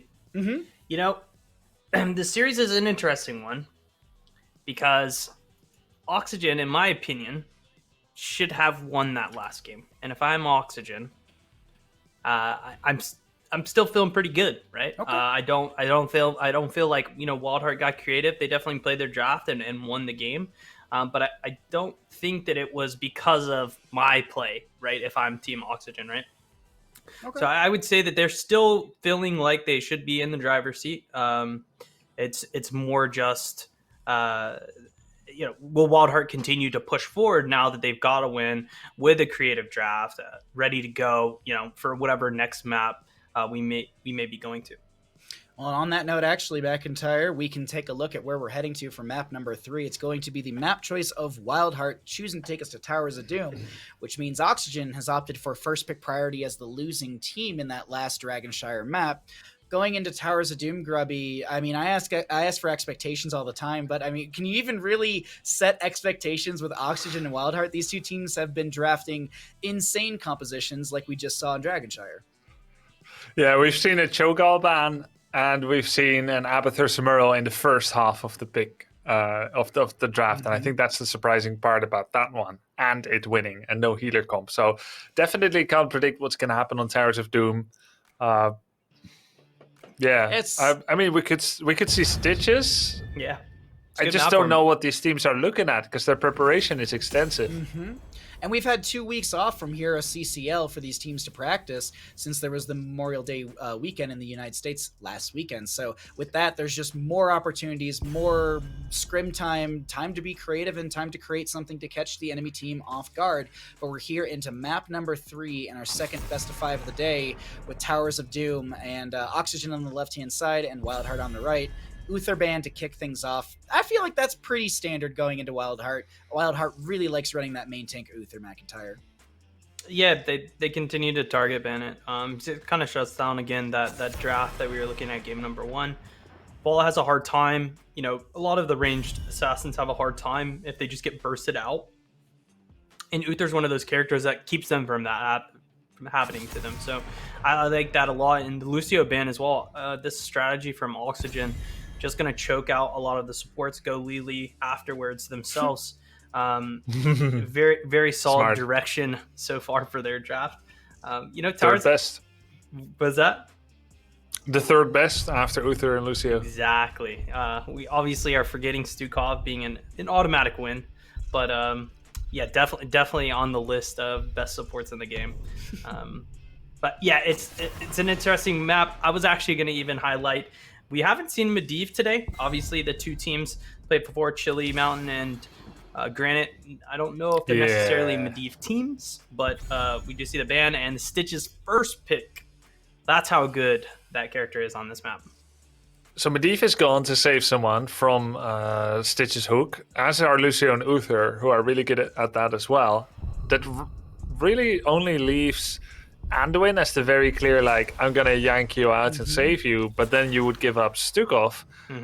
So Hooks and Gorge, if it's Gorge, more likely Putrid, they can get some real value here. What if you hook, Gorge, Leap of Faith? That's your kidnap. Yeah. Like that's. I'm just Definitely. Yeah, just saying. Like it's a very, very long kidnap. It's very much eggs in a basket kind of thing. Sure. A lot of eggs in probably one basket, and you still have to worry about what if WildHeart runs. Oh, Wow. oh, this is great. Vikings macro play. You're forcing the continuous 4v3 or 4-on-4. You get plenty of hook opportunities. I like this. I mean, Vikings run it through top and mid, and Stitches, Cassia, the rest of the crew sit in bottom lane, right, McIntyre? Or is it a completely different playstyle? You know, it's weird too because you were talking about getting hooked and then getting Anduin pulled, but what if the person that they gorged was Murky? And WildHeart could definitely draft Murky, then he would respawn back at his egg, and it would Murky be Deathwing. It would be Block all the hooks. Yep. Grubby's catching on what I'm putting down here. They just take all the characters that hooks just don't matter to, and then they have Tychus and Stukov, and they're just living in a good life. Unfortunately, the Vikings were taken away from them, which was one of the ones on my list. Nova, however, is still on my list. She can use her stealth that causes a clone to spawn out from underneath her. She can also put clones down to eat hooks. I mean, you obviously you could grab Asmodan too. He summons things too, McIntyre. Yeah. Like, or you could Not just a bad idea, actually. God dang it. Not a bad idea. Demonic Invasion Asmodan He's good. can get some serious push value on this map. This is one of his best maps. Definitely. The problem is that you cannot just all in the core on this map, and you do eventually have to fight. So WildHeart has picked up on that strategy for Towers of Doom. I know in our Storm League games, a little bit harder to find that one, but these players here are able to. They're going to take Diablo Diva, very good team fight. They can both get hooked and be like, okay, that's chill. The side of Oxygen then is going to respond with a Brightwing, like that a lot with Stitches, level 1 talent, percent health on him. He's already got a massive health pool, so the Z's from Brightwing are going to be big boy heals for a big boy Stitches. Last pick going to be that Deathwing, though. 3, look at that. You want to hook one of those targets? Go ahead. That's fine. We're okay with that. They also will have 75 armor, and every time you stun them, they'll get a nice 600 health heal, I think, something like that. So yeah, pretty sick draft from both teams. I would say that Oxygen's draft is neat for the map because the Vikings can definitely run WildHeart around. The unfortunate part about this map is if WildHeart gets in a position where they take that bottom fort away from the side of Oxygen, they could set up in a way and the game could RNG out enough that the shrine just continues to spawn bottom. I think if that happens, WildHeart will win. I do think that if Oxygen gets lucky on the shrine spawns, they get top and bottom shrine spawns, splitting the map, right? They could very well win this map with a Viking comp. I think the response from WildHeart is just too effective here against the Stitches. Basically going to put him out of his job here. No one to hook, only people to get hugged by. I'm going to give this one to WildHeart. Alrighty, McIntyre, thank you for the breakdown. As we are here into Towers of Doom, map number 3 in our second best of 5 of the day. We've got Cassia, played by Madara, Nasmus on the Baylog, Olaf, and Eric. Red Robot playing Stitches, Draded on the Junkrat, and Hebi on the Brightwing. For the right-hand side of WildHeart, we're looking at a Zergling Diva, Weary Day on Stukov, Pit Kid on the Diablo, Unaverted on Deathwing, and Buds playing the Tychus. I actually lean into McIntyre's thought on this one as well, Grubby. I feel like this is going to be a win for WildHeart. It's not going to be an easy one by any means, but I think there's a lot of defensive tools as well as just sustained damage coming out from WildHeart that really could just turn the game on Oxygen's head. What do you think? I think Oxygen has a chance only if they go for Gorge. And that's usually not a good place to be in, because I lose a lot of Gorge games, and people lose Gorge games when you see oh yeah, I can't step up with Bile, we can't win a proper team fight, the only way we can get kills is by using Gorge. That's usually not a place you want to be in. Some fancy plays here by Draded with Concussive to prevent the blow up. But here's why I think Gorge should be used. I don't see a way to really kill Diablo very easily. Cassia is a hybrid spellcaster auto attacker, very short range. Her percentage damage can come out. Is it level 20? Titan's Revenge? That's very late and difficult to kill Diablo with such short range. Junkrat also not the best damager of Diablo, though he can control him very well with traps and concussive, so that helps. But it is tough to kill Diablo, and as I say that, probably the biggest jinx. No, he uses the Sapper to get away. There is a mine there, but WildHeart will be grabbing it. Usually when you can't kill the Diablo very easily in a straight up fight, you don't win the fight, because he's too disruptive and damaging to be ignored. But with Gorge, you can kind of counterplay that. Aha, nice. Oh, the wall died! Giving Weary Day the escape. There was Unaverted using the Molten Flame, and Weary Day had the Lurking Arm underneath the Sappers, causing them to, well, not charge at all. So until there was the Concussion Mine from Draded, that was actually working out really well to defend the Sapper Camp siege. But that's not going to happen. Or, excuse me, the defense will not happen. Hook. Oh my god, these hooks are a pixel short. That is the second hook in a row that is just like 1 to 2 pixels from catching Buds. The first one almost catching Weary Day on the Stukov, and the Chattering Teeth from the Junkrat. I'm assuming we go big as, because the zoning and the control is big for the side of Oxygen through this bottom lane. Well, the Vikings get free siege, and I actually feel like D.Va might be struggling against these Vikings a little bit. And maybe I'm missing it, but is the experience from minions? There's about 1,000 deficit from the D.Vas. I'm checking. Yeah, it's 1,000. It's 6,800 to the. Oh no, well, hold on. Yeah. Mid lane did get caught up, so my mistake. I was looking at the bars and that was on the map. Yeah, but it's true that D.Va cannot double lane soak against Vikings as effective as Vikings. Right. Because Vikings can actually damage with Eric D.Va all the way, all the time. It can keep damaging D.Va as she rotates. Any solo laner cannot double lane against Vikings. Whoever can normally do it, now cannot. Leoric, D.Va. You need usually 2 pushers, 1 top, 1 mid, which means you'll be left with 3v4 bot. Oh, big. And they don't want to be 3v4 bot because it's too risky. Really big Lurking Arm from Stukov in this bottom lane. Madara getting very low, is going to sacrifice themselves. The D.Va Mecha Explosion kind of sealing the deal, zoning out that Cassia. And that a little experience from the kill will push WildHeart closer to Oxygen's experience levels as D.Va continues to do rotations between these lanes looking for that 7 talent tier. A good first objective phase, 8 shots into Oxygen's core, while WildHeart only taking 4 damage into their own. Yeah, we have a combo here on Baylog who goes down as Nasmas was pushing a little bit top. Experience-wise, small lead for WildHeart. Likewise, the core shots. Hooks have not been quite as good as Skog's hooks with Granite Gaming. Is there? But there is a really cool follow-up possibility, of course, with those traps. You know, I've never really thought often of Junkrat as the follow-up to hooks, but you can literally just lay those traps out roughly in the vicinity of, and they'll follow up like so. Very slowly.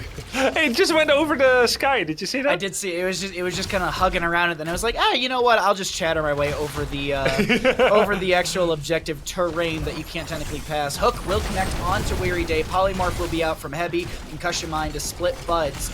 That Concussion Mine almost throwing Buds into the Chattering Teeth. And 10 talent tiers nearing on both these sides with Zergling potentially losing mech in top lane to Olaf and Eric. It will be the case. Zergling holding on to the Mecha Explosion, and that laugh on the battleground signifies the boss being up and available. In the rhythm for Buds to try and chew through that Stitch's health pool. We see that Olaf went for the block talent and the bonus maximum health at level 1. Block not for very good into D.Va, but it's very good into Stukov and Deathwing. Again, not good into Tychus, but you also get the bonus health. Just wants to make sure he's got as much lane presence as possible.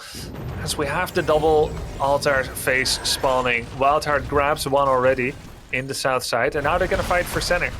Big shadow charge from Diablo. Madara is constantly the target. Great helping hand. Helping hand. Will save Madara. There's only an 8-second cooldown on your hook because you have a 50%. Gorge. Gorge?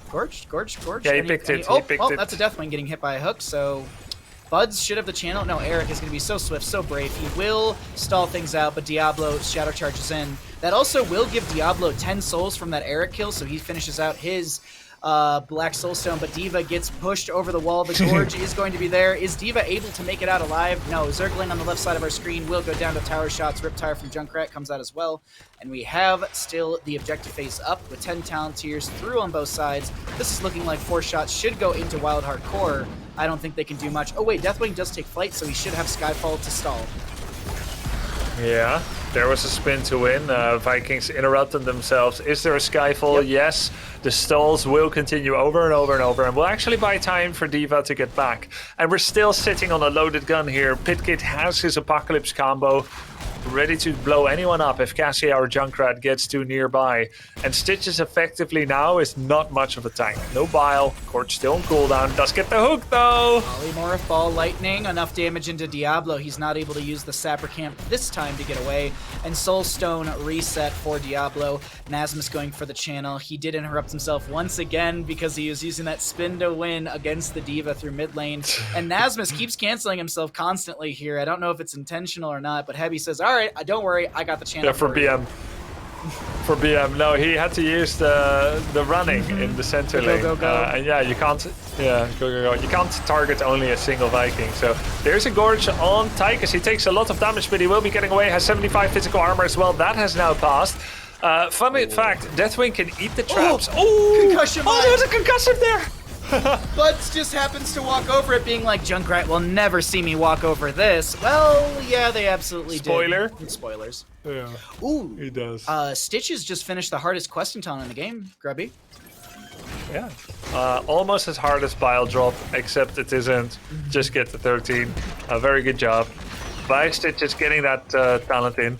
I really do like the build we're seeing from Stitches right now. I've been seeing this is probably the most popular build I'm seeing from Stitches at 7 and 13 with the hooks coming out, because at level 20, if Stitches is a master hooker, if you hit an enemy hero, you have a 6-second cooldown on your hook. That is, Weary Day doesn't get interrupted. Lol. Hook. Blind doesn't get the it's 6 seconds cooldown on the hook, right? Yep. And it starts counting as it flies, so it'll feel more like a 4 seconds because there's the whole yoinking abduction time. It's honestly it's terrifying, but I like that we have Stitches so prevalent within our meta right now. It makes me very, very happy. Bottom lane altar phase will go down, or excuse me, bottom lane bell tower will get converted over to WildHeart's side, as we are looking at a single objective phase in the bottom of the map. Sappers were pushed through in top lane, D.Va still dealing with a Viking in top. This is looking good for Oxygen, as WildHeart's kind of pushed back in this bottom. And WildHeart did get that altar, which means they have the fountain, which means they should be in fighting shape, but they're very loath to give up on XP contribution, so D.Va has been soaking a lot. However, she's joining now, letting waves go. Deathwing lands, it's a full 5-man. WildHeart has just about had enough. They want to make a kill. Stitches gets shadow charged. Concussive will get the peel, and now there's the turnaround. In the rhythm was already used. We have a Gorge straight into trap. Oh, the nice peel by Diablo, preventing Tychus from getting hit by the trap. Ball Lightning comes out from Cassia, Commandeer Odin from Tychus as well. Red Robot getting very low on the Stitches. The Burninating from Unaverted will be through. Cataclysm across the enemy team.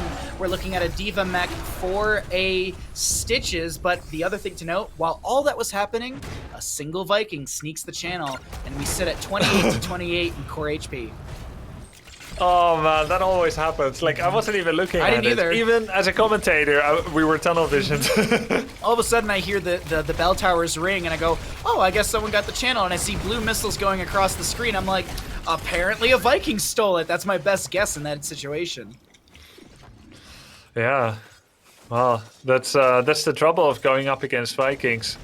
As the fight breaks out and you've got to focus on life preservation and killing the opponent, you usually cannot think about stopping Vikings. I mean, it's just numerically not worth it. So you give up those and you try to get the upper hand in the team fights. And speaking of the team fights, it's 4 versus 3 in kills. If we look at the XP contribution, Heroes have given a little bit more XP for WildHeart, so they're kind of winning out there, but it's by tiny margins. But then when you look at the minion XP, it's 18% more for Oxygen. And there's the Vikings value, right? Viking value is massive here to be able to just constantly soak in, like you were saying, and just bolster the experience ahead of the enemy side. In this time, WildHeart takes the safe play and goes for the boss. That takes 4 HP off the enemy side. And this will be a top lane bell tower converted, but bottom lane traded out. So we should still see 4 shots in from both sides with the rotation kind of... Sappers though, bottom Sappers, heavy. No one is getting in position to defend, so they're just letting it go because of the altar. They just decided, we're 5-man now. No more nonsense. Diablo Soul's gonna be built out right there as they also finish up the devastating charge. Cataclysm from the Deathwing. Diva Pilot is gonna get gorged. Weary Day very low on the Stukov, trying to deal with the 3 Vikings. Tychus finds a snipe grenade into Olaf and, into Balog and Eric. We have the Olaf still running amok right now. Nasmus considering to use the play it again, but no, actually it's on a 70-some second cooldown. Pit Kid goes down. This fight is just exploding, Grubby. Hook kill? I know he eats Deathwing. Tasty. But that was so sick. The whole fight between Pit Kid. Oh, the kill by Madara! The whole fight between Red Robot and Heavy against Pit Kid. Wait. And the hook? And the stick of Wait. Pit Kid, why are you over here? He didn't think he was going to be on that side, I think. Oh, he's still safe. Well, I think he thought he's going to be over the wall, so he queued up a shadow charge on Cassia to get a rightwards trajectory to save himself. But instead he revealed himself over the wall. WildHeart will take 5 shots to their core, and Oxygen doesn't go for the left side bell tower. Vikings are clearing out the top left, that's why. Oh, Gorge. Oh, Gorge. Goodbye. Into the trap. Sorry, goodbye, Diablo. At the fort. Goodbye. Yep. Wow. Sorry. Dude, I can't believe that Stitches survived all that, because Diablo put him on like 80 life. But that level 1 talent, Patchwork Creation, together with Heavy's heals. Now, is there going to be enough damage into Deathwing? I mean, that does count. That does count as hitting a hero. So Stitches still had the 11-second cooldown from that level 7. So it's just kind of funny. Like, you hit the Deathwing, you can't pull him, but you still get cooldowns. And we do see that channel coming out. 24 to 15 in our core HP. Madara just trying to put some pressure onto Deathwing as the Vikings will clear out the top lane bell tower slowly but surely. Wow, they're using the frag launcher to scout. And see where, get some information to see where to hook. Diva, Pilot, or Mech is going to be... Wow. Is there Gorge? Not for 6 seconds. Riptire from the Junkrat. Zergling low here. Hook is just now coming off a cooldown. Right off a cooldown, right into Weary Day. That's going to be a Gorge. Diablo Shadow Charge, trying to just slow things down. But there's going to be a double kill for the side of Oxygen, who are just controlling this game right now, Grubby. Diva Pilot, Diva Mech Explosion. So, Grubby? Yeah. It's a triple altar phase coming up right now, and these hooks are absolutely... It's hook master. I can't even cast it. I'm trying to say the words, and I'm just sitting here giggling with you about it. It just... Okay, that's ridiculous. Every time Bahamut tries to cast, a fishing hook nabs him in the cheek, and he's like... Exactly. Deathwing is still up, who will take flight, I believe, through bottom lane. So that can stall out one altar phase. Death timers are low, but man, Grubby, this is looking real hairy for WildHeart. Yeah, it is. And Vikings are even now pressuring top forward. They're still going to cap because they don't want to be greedy. Nasmas's Eric is capping the left side. So they were... Oh, this was the triple. Yeah, that's what I'm saying. This is game winning. Why didn't Deathwing try and stall? I don't understand that. He's stalling now. Maybe I guess he was saving it for one. Oh my god! Oh my god! Oh my god! Oh my god! It's just dirty. It's just dirty. It's dirty. Yeah, that's what it is. No. You said it. Oh, Master Hooker, no healing. Okay, a Viking goes down for a Diablo. That's a fair trade, absolutely. Diva is going to lose her back. Deathwing comes in with a Cataclysm. Play again from the Vikings. And we have Deathwing trying to burninate, but Tychus goes down. And Yeah, he slammed him. Stitches slammed him under the fort. Oh, Deathwing killed 3 Vikings. But the channel comes through and the game goes over to the side of Oxygen. Towers of Doom will be in their favor, and Oxygen will take that map, putting themselves up in the best of 5 series 2-1. That was Grubby, I can't stop giggling about it. I don't know why. Like, it's just ridiculous. Like, I was sitting there watching Red Robot's cooldown on the hook after he got Master Hooker, and it was just on point. Like, Red Robot playing so very well on the Stitches, and the follow-up from Heavy, the setup from Draded on the Junkrat. I gotta say here, McIntyre, this was kind of hook, line, and sinker for the side of Oxygen. Yeah, they definitely caught several fish here today. They're gonna be going home having a nice fish taco dinner after the several hooks that the Stitches landed. It's hilarious to think too that WildHeart drafted a comp that was meant and designed to kind of counter the strategy, and yet it still just felt like it couldn't do anything. And I want to say, I think the reason for that has a lot to do with the fact that Nasmus was on the Vikings. Him being on the map, constantly pressuring the side lanes, constantly pushing in the middle lane, getting channels on tributes that are like, the fight's happening and he gets a channel on the shrine. It's like, because you're so focused on not getting hit by hooks, the map is designed where, there's so many different angles that you can get hooked from. And then we saw, every single time the Stitches looked like he was caught out, that Brightwing Z comes in, he gets a full heal, he eats somebody, he goes to 80 health, hits a hook, he's getting 20% back. All of that is happening. You're frustrated on WildHeart's side, and then you have the Vikings just soaking the lane and winning the game for the side of Oxygen. So really well played draft by them.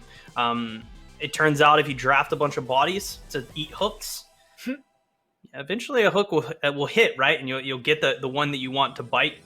And Oxygen able to get a win here with their drafting composition.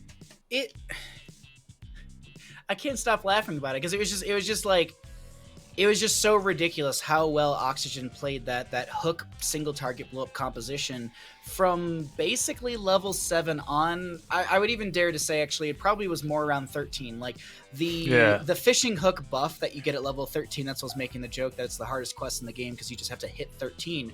That was I wouldn't say nail in the coffin, but that definitely was setting up what Oxygen wanted to do. And I was saying it constantly, like how Oxygen was able to just like throw out a hook off a cooldown, land it onto someone, either find a kill or just really put WildHeart into a corner and panic WildHeart a little bit.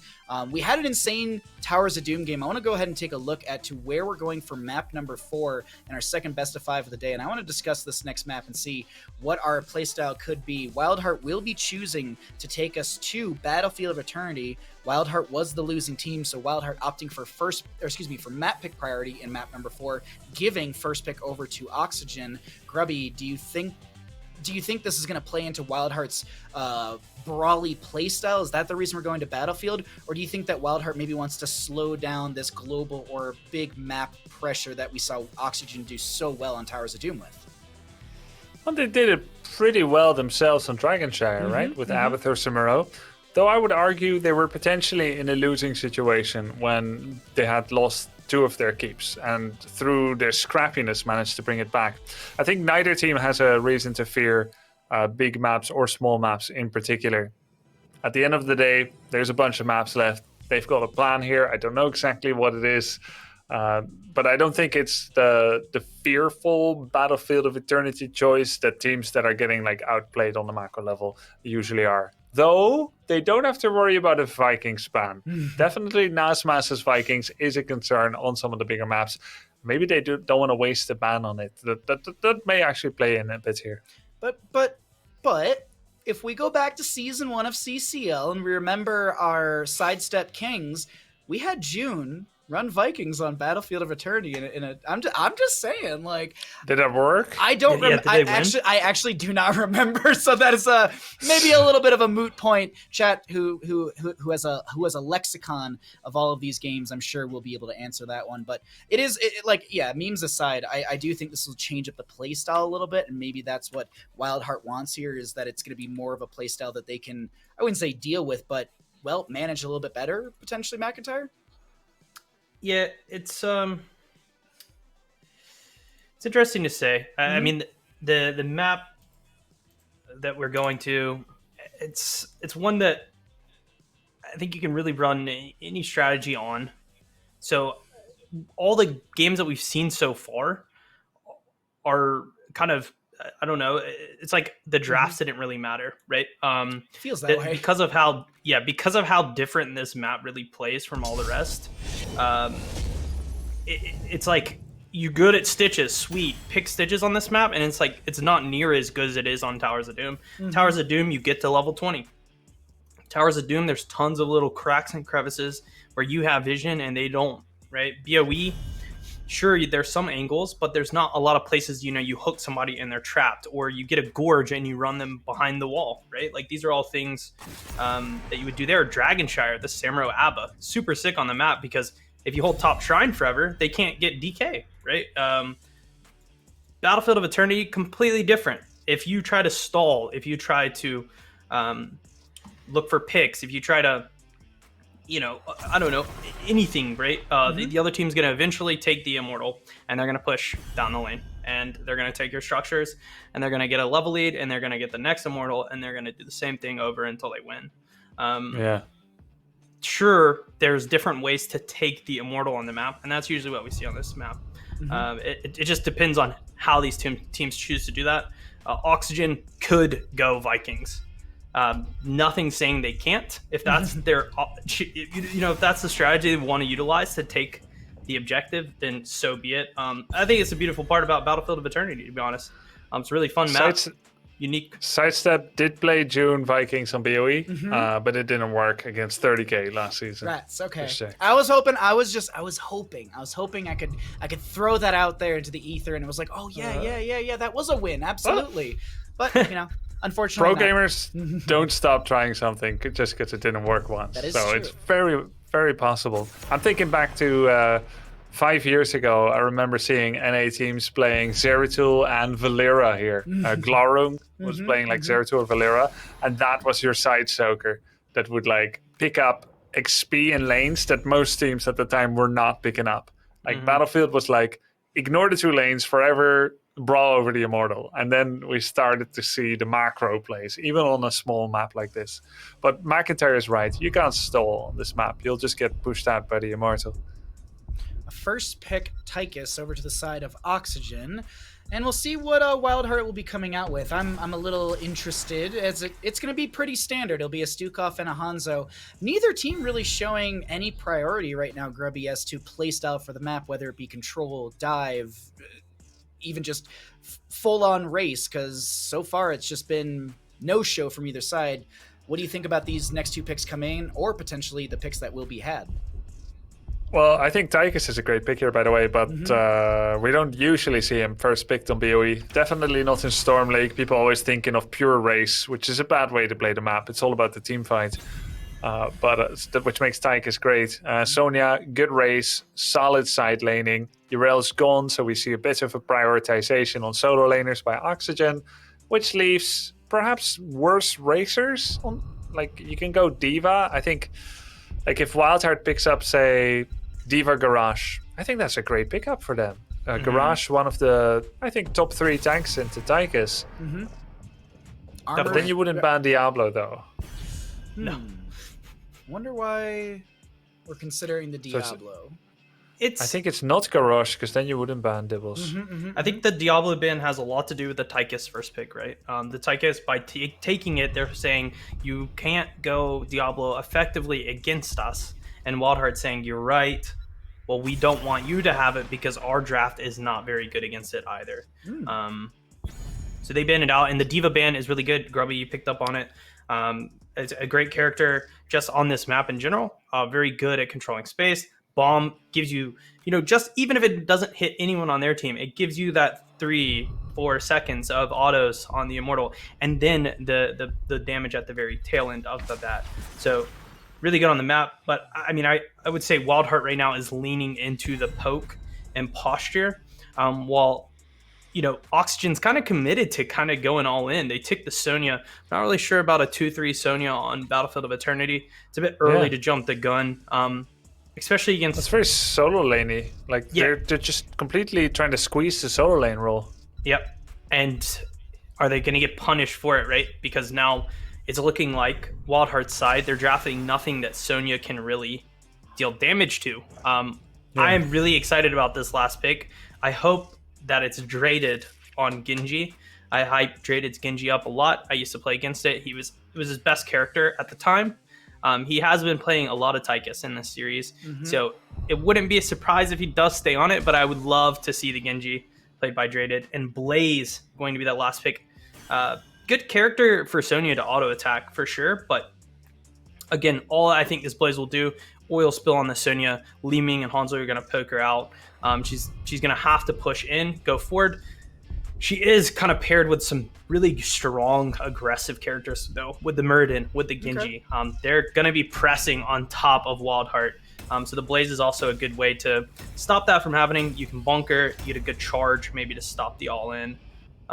Both drafts are really kind of cool, actually. These remind me of kind of old day Heroes of the Storm, right? This is not modern day Heroes. This is almost HCC type drafting that's going on. I would say Oxygen's race is definitely weaker than WildHeart's. So I think for that reason, I'm going to give this game to WildHeart. I think they have a better Immortal phase. If they play correctly, they will win. If Oxygen pops off, though, definitely got it in the cards. We'll see how Draded does on the Genji. Excited for this game. All right, let's go ahead and get into it. And Grubby, you call it. Which comms are we going into to start off our map here? Yeah, let's go Oxygen. Oxygen will go into. I don't think it's Master's Tyson. What's going on? Okay, kill target is slightly near them. Can't really kill Tychus past 13. Yep. I mean, they're playing a killer front line, so yeah, we just gotta pull this trigger on their back line. Just make our front line our back line, and then they've got no cleanse as well, so Murray, you can also maybe float top just at the beginning. Okay. Hanzo showed bottom. And he saw me. Here. Oh, they're hitting the wall already with me and Hanzo. I mean, not much you would do anyway. 3 bottom. I really think if we get that kill, it's gigantic. Sure. Assuming Stuko's in as well. We haven't seen him though. I think he's in this bush looking to combo us. I think they know. I'm coming down. I mean, I don't deep push that much, but still. They know better way they see that glow. Yeah. You're getting a bit of wall damage. I'm behind Hanzo. Okay. Yeah, they're gonna push a lot early. It's just gonna happen. I can knock that out. Okay. I don't think we should over top. A nice little fun intro right there. We know who's on what side. We've seen these teams so far in this best of 5 Grubby, so it was fun to kind of hear the intro. But I think we also caught the players off guard a little bit. They were like, "Wait, they're here? They're coming in this early?" Like, but it was also they said that, right? Yeah. They were just like, "Wait, who? What?" So it was nice a little bit though to hear about the initial plan. I would imagine for best concentration, you turn off the focus. But if you're a bit concerned about your image, then you have at least one, let's say, that has the alerts on and they can tell people, like, hey, let's stop talking about drinking curdled milk, because it's just embarrassing, really. Is that a common thing that players talk about? Is that like a secret to get to Grandmaster, Grubby? Should we all be drinking curdled milk? We'll never know, because I throw mine out, first of all, when it's curdled. I don't like it. And secondly, they are tipped off to our listening in, aren't they? But it was fun. It was fun to listen in just to see how they're setting up the lanes, expectations of who's going to be where in the gankable positions. I like kind of hearing that from Oxygen as we did kick off this map number 4 on Battlefield of Eternity. But Grubby, I don't think we... Hold on. Let me hold that thought as we have Heavy coming with the phase shift. Nasmus trying to slam their way through Pit Kid and Draded as McIntyre was hoping and well, praying for it does get the Swift Strike onto the Nubrak. I was waiting to see if there was a kill into Traded. Well played. Now, Grubby, I'm going to call actually for an Oxygen win in all of this, but I want to get your thoughts. Do you have any sort of big brain to break down for Twitch chat? Nope, just regular sized. Okay. Regular sized brain. I think probably. I think it's interesting. Oxygen highlighted the two issues of their game plan. One, they're gonna kill our front line. It's tough. We need to try to get on their back line. And two, they're gonna push us. Not much we can do about it. So they just accept losing the wall. Right? They didn't blow a casket on that. Like, can we come and defend? They knew. That's why Genji was top, and they got a kill top. They survived. They got a kill top. All pretty neat indeed. As WildHeart just ignoring the objective. They're starting to work on the wall. Same can be said about bottom lane. We actually have the Tychus pushing in that lane against the Blaze, and there is that camp pushing in Tychus' favor as well.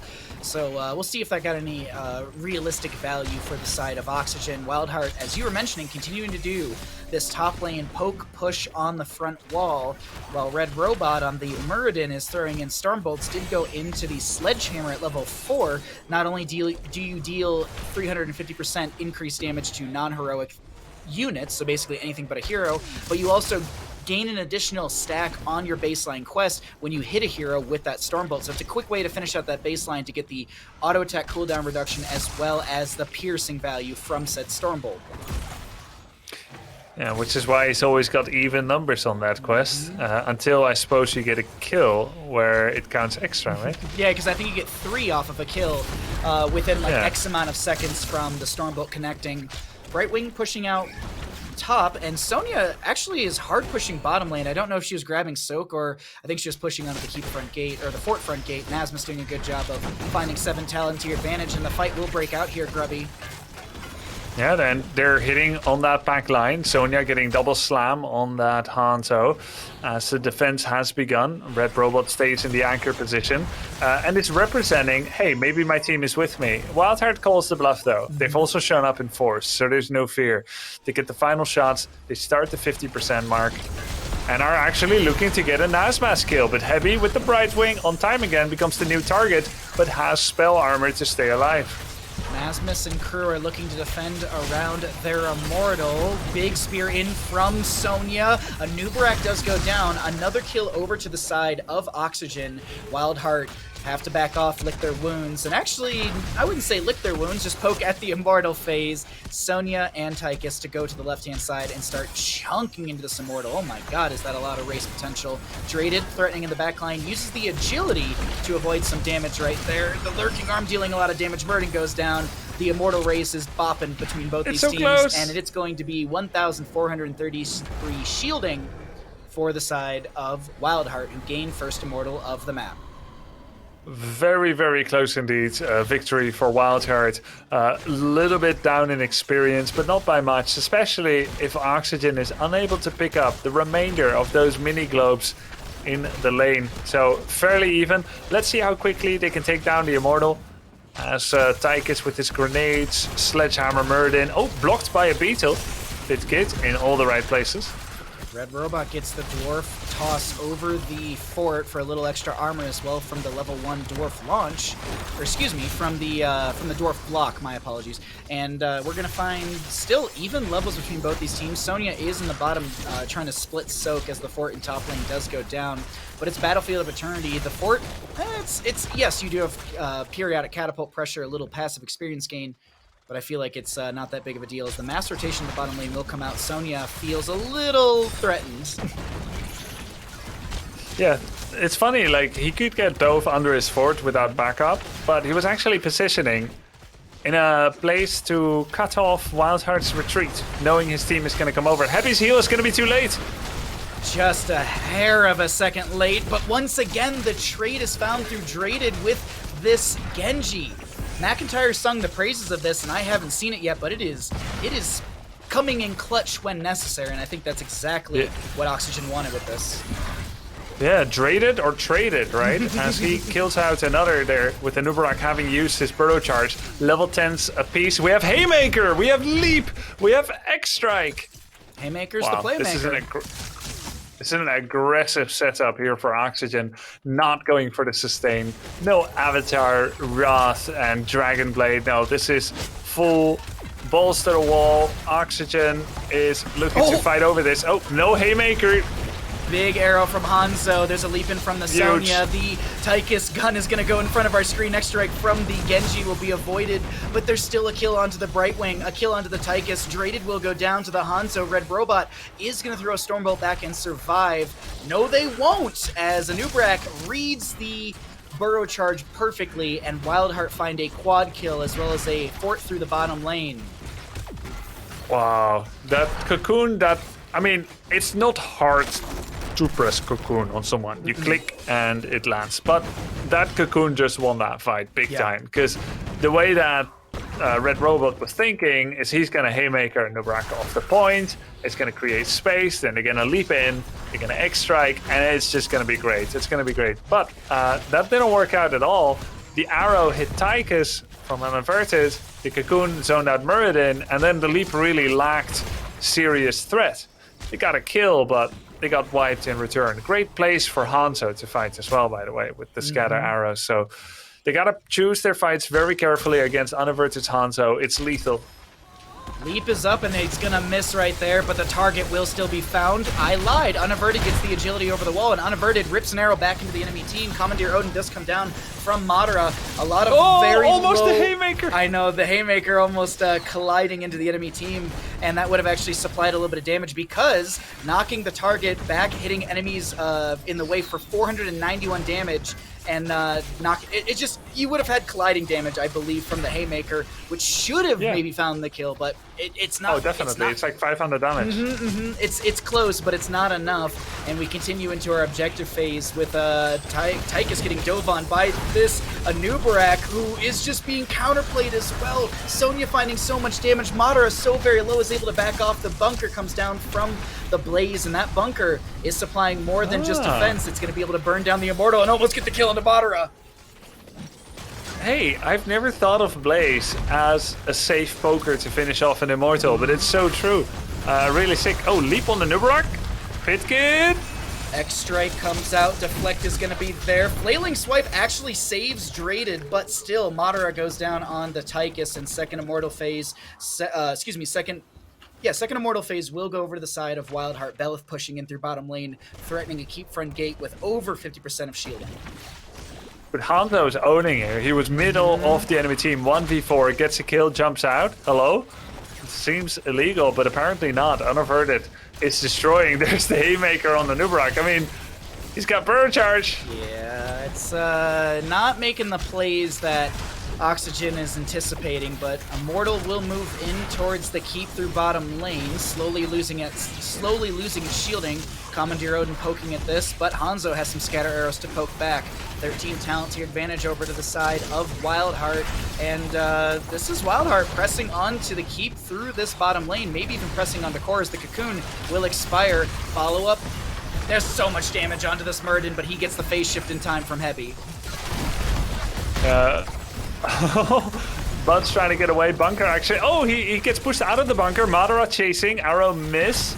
Bud's a running gun forward and a grenade? Question mark? No, Bud's is too far away. Asmus going for some big life steal. Meanwhile, core is falling, but Hanzo got picked off. So, yeah, they got a kill. Yeah. Right? That's. Yeah, you get Hanzo. It's totally worth it. Okay, that should be game. Is it though? Coming back. They were thinking about it for a second on the side of WildHeart. They started rotating because they were like, look at that juicy core. It's only got 42% of its HP plus some massive shielding, but it is looking awkward for the side of Oxygen here. WildHeart is just controlling this map.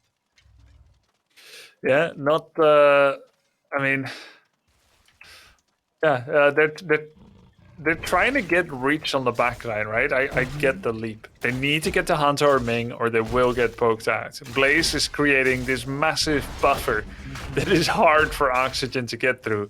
There's the bunker, there's the giant oil spill at level 4, and it reduces the attack speed by 50% if anyone caught inside of it. But if you just kill it first, nope. Low 5-man arrow! Bunker! Oh, disaster. Absolutely devastating as Li Ming Buds is going to go ahead and clean up the initial engagement here. Madara split from the friendly side, unaverted scatter arrow right on point. Li Ming chasing the Genji, deflect will be good, but I don't think this core will stand much longer. Now, that last attempt, yeah, maybe I was a little too, calling that a little too early, but this is going to be a Grubby, leap, X-strike, haymaker. So much was used onto Blaze, and he gets a bunker. Hanzo rips the most perfect arrow into the enemy team, and ladies and gentlemen, we're heading to a game number 5. Our second game number 5 in a row today. I was expecting today's matches, this weekend's matches, to all be game number 5s, and I may have gotten almost every single prediction wrong, but at least I'm right on that so far. The series today have been absolutely insane. Granite Game versus Chili Mount was amazing, but this series right here, Oxygen versus WildHeart, a back and forth.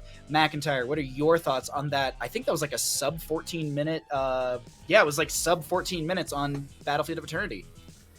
Yeah, little 13-minute BOE banger.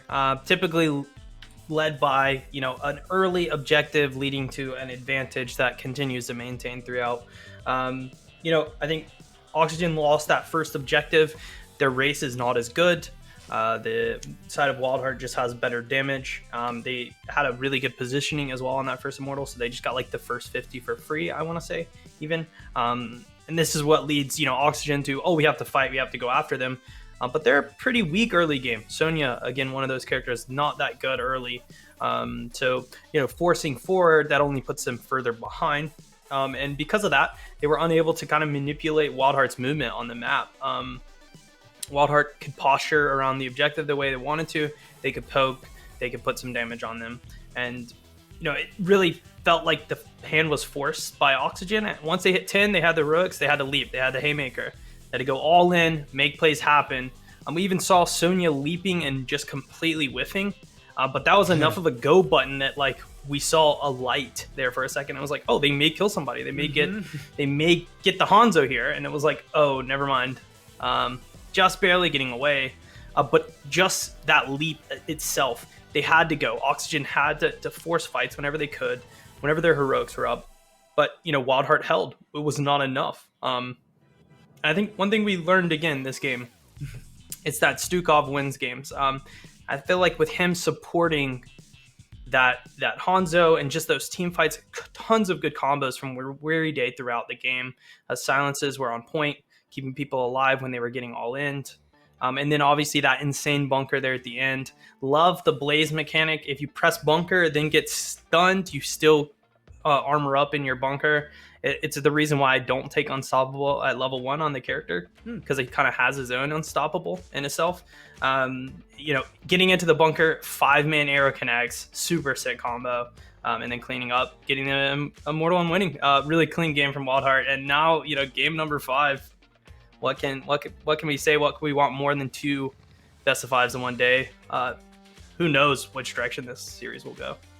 It is. Well, we're getting ready for our final map of the day here. It is really, really exciting, but in that time and in that preparation, we're going to go ahead and take a short little break, make sure that these players have all the water and the stretches they need before we get into the final map here.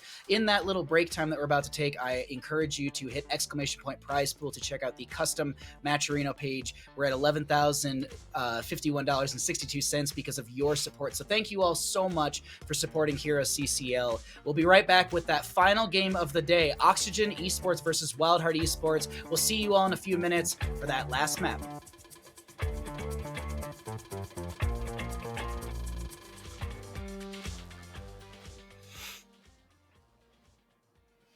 Welcome back, everyone, to HeroesCCL. We are getting ready for the 5th and final map of the day. Actually, I dare say the 10th map of the day. We've got the members of Oxygen Esports going up against WildHeart, and we have made it to our 5th map and our second best of 5 of the day. My name's Bahamut, and I'm joined by Grubby and McIntyre. You know, as we're getting ready for this, and we're getting prepared to get into our, to let everyone know what our first map's going to be, or the final map, excuse me. Grubby, McIntyre, going into today, was this your expectation? Because it was for me, honestly. I thought both of these teams, both of these sets, were going to go to a game number 5. No, Grubby? I thought 3-0, 3-1. Really? McIntyre? For Chili Mountain and for WildHeart. So I was wrong in almost every way possible. I've been wrong on every prediction, but at least I was right on how many games we go. McIntyre, what are your thoughts about today's matchups? Expectations met or maybe even exceeded? I think I'm pretty much the same as Grubby. I didn't think that we would have long series today. I felt like, looking at previous records, the teams that were better would win. That has not been the case. Teams are showing up today. I think teams are starting to figure themselves out, the strengths that they have as rosters, the synergy, as Swamp said, a scaling, right? They're finally getting to a point where they're comfortable playing with each other and kind of understanding each other as teammates. So yeah, it's been really fun, just exciting to see the CCL, the growth of all these teams, and the competitiveness that the league really has. We're seeing it here today, and here we are, game number 5, second series of the day even. Really exciting stuff. It's very exciting, and we can actually let you know where we're going to for map number 5. It's going to be Cursed Hollow. This is the map choice of WildHeart, meaning that the side of Oxygen has opted for first pick priority as the losing team after that Battlefield of Eternity game. As we get ready for Cursed Hollow here, there's a lot of there's a lot of macro, heavy emphasis on the macro, but team fight, the micro within the actual objective phases, the poke potential, the 5v5 over the objective phases, well, I guess depending if you have Vikings or an Abathur, but it's just massive here. I think Cursed Hollow is a great map to end our best of 5 on, just because it's so tried and true to the MOBA standard, Grubby, at least in my opinion. I don't know, what do you think about going into Cursed Hollow? Yeah, it is something to be considered for WildHeart, because Nasmas could play Vikings here. Absolutely, it's it's a big map. It's that macro that could be avoided on Battlefield of Eternity, but not here.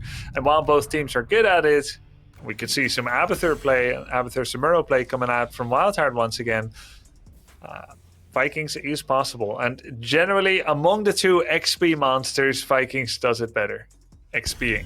Abathur does team fights better, but it's too slow to stop the landslide momentum by Vikings. So typically Vikings is seen as a big counter to Abathur, but Oxygen has been banning Uther first every single game. Not going to be doing it here. Maybe Uther considered by them not to be as good, or they're just switching up the order, because mostly it's been Uther Lucio bans for them.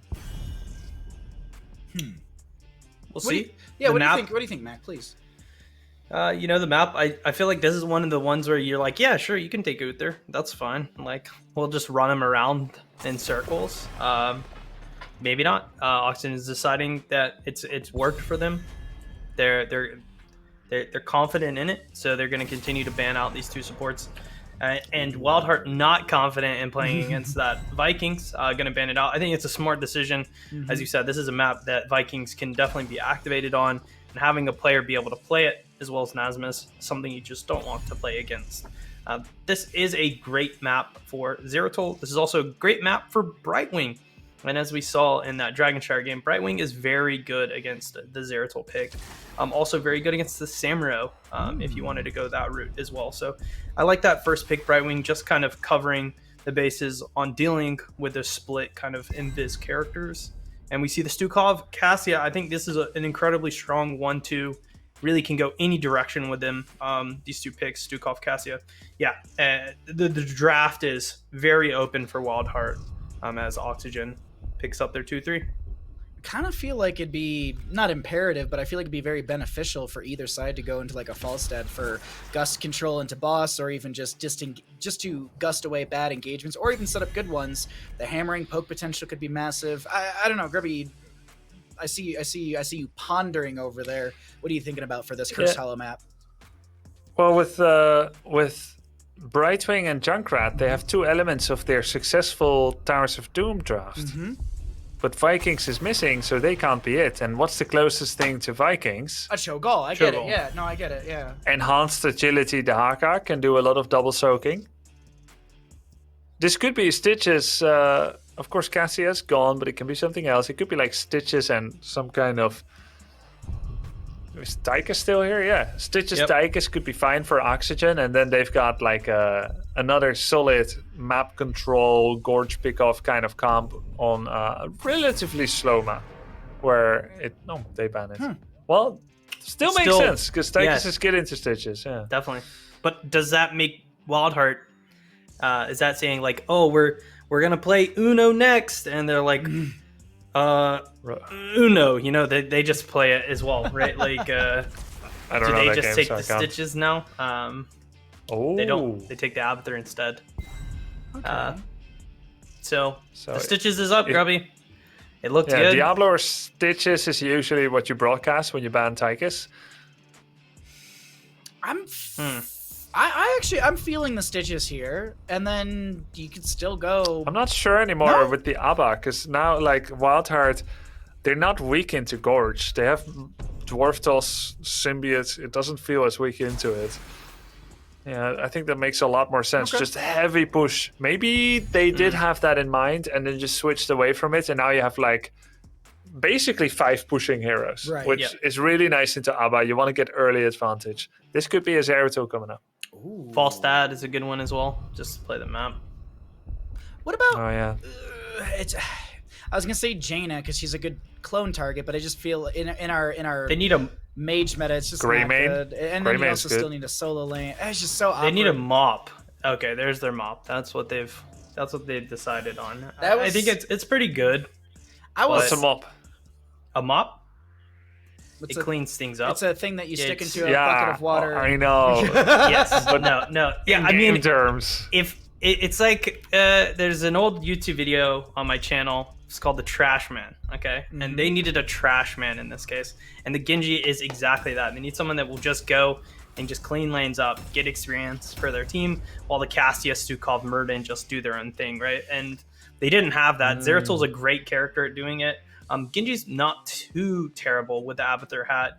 If you're able to line your E up on the wave before it crashes, you can soak pretty effectively. I do think the other thing is they needed a clone target. I think Baha, you were kind of leaning towards that with the Jaina suggestion. They needed something they could clone that would be aggressive enough to cause some sort of action or response. And I think the Genji's a good pick here. WildHeart, activating on this Abathur comps looked a bit sketchy in the Dragon Shire. It was cool. Should have probably lost. I think I'm going to give this one to Oxygen. I like the draft a lot. I think it came together, but it was going to be a really fun game 5. I agree with you, McIntyre, and we're going to go ahead and introduce these teams because we're here into map number 5, our final map in our day 1 of week 5 of HeroesCCL. We got Nasmus on the Dahaka, Mater on the Sylvanas, Hebi on the Brightwing, Red Robot playing a Nubrak, and Draded on the Junkrat. For the right-hand side, we're looking over at WildHeart Esports. We're looking at a Zergling Abathur, Weary Day on the Stukov, Pit Kid on the Murden, Buds on the Genji, and Unaverted playing Cassia. Grubby, I keep staring at these two compositions, and I feel like Oxygen is just this fortress, if you will. There's just so much you have to get through to actually get to their backline. And even if you do get there, there's a Polymorph, a Tongue Drag, a Concussion Mine. There's just too much to deal with. So I would call this as an Oxygen win as well. What are your thoughts going into this map? I think Oxygen has the early and WildHeart has the late. Okay. I think the splitting line is at level... maybe level 13. Okay, I can see it. I think WildHeart gets really strong. But definitely, you're not too concerned about whether you have late or not. What you should know is how much can you push early game. And Oxygen wants to push hard. I love the fact that they got away from this 4-man rotation. Abathur teams, the reason people lose a lot with Abathur in Storm Lake is because they're afraid to group up with 3 or even 4. Somehow I feel like the lower leagues get it better because they group too much and then Abathur ends up cleaning all the other lanes. He's the mob. But then in like Platinum Diamond, people tend to go 2-1-1. And they're like, they all want the Abba hat. And they're all losing the lane. Right? But showing up with 3 or 4 sometimes, especially with the way that the new globes work, it gives Abathur a lot of time to pick them up belatedly. Hopefully all of the XP, at worst a quarter. It's very good to group up, because you don't want to give Anub'arak Sylvanas a chance to push your tower. Very possible for them to do it. They only need a few seconds and it's gone. And this was about as quick as you could possibly react. WildHeart lost, what, 25% of a tower? I think that's impressive. Oxygen didn't die to the 4-man rotation. Also impressive. So, team's playing well. Red Robot trying to back out of this, well, kind of a little back and forth through the top lane. We do have that Abathur pushing out bottom. Dahaka does join the Junkrat to be able to get the camp. And honest to God, I feel like Pitkit is just having a rough go on these Stormbolts for the Muradin, trying to land into the enemy team. Has 5 right now, 4 on the level 1, but still, it just seems like it's been a rough go for Pitkit. Maybe it's nerves, maybe it's just a long day of play that could really also take it out from you. We'll have to see how the game, progresses as these Stormbolts are looking a little bit better here. Pitkit actually going into the reverberation, so looking for the attack speed reduction, maybe trying to benefit the friendly team to maybe lower Sylvanas' sustained damage. That's a possibility. Speaking of sustained damage, or maybe even burst, Buds comes through onto Madara, forcing the well tap. Yeah, the nice tower kill by Oxygen. They also have Bruiser Camp pressure in mid, which is getting more tower damage. And really, for a while, WildHeart won't have the tools to deal with this quickly enough, so it's nice to see Oxygen putting on the camp pressure and the vanilla push pressure this early. Very important. But this is where the Abathur stall starts to kind of happen. So WildHeart is not necessarily looking to pick up the tribute, but they are looking to delay this as long as possible.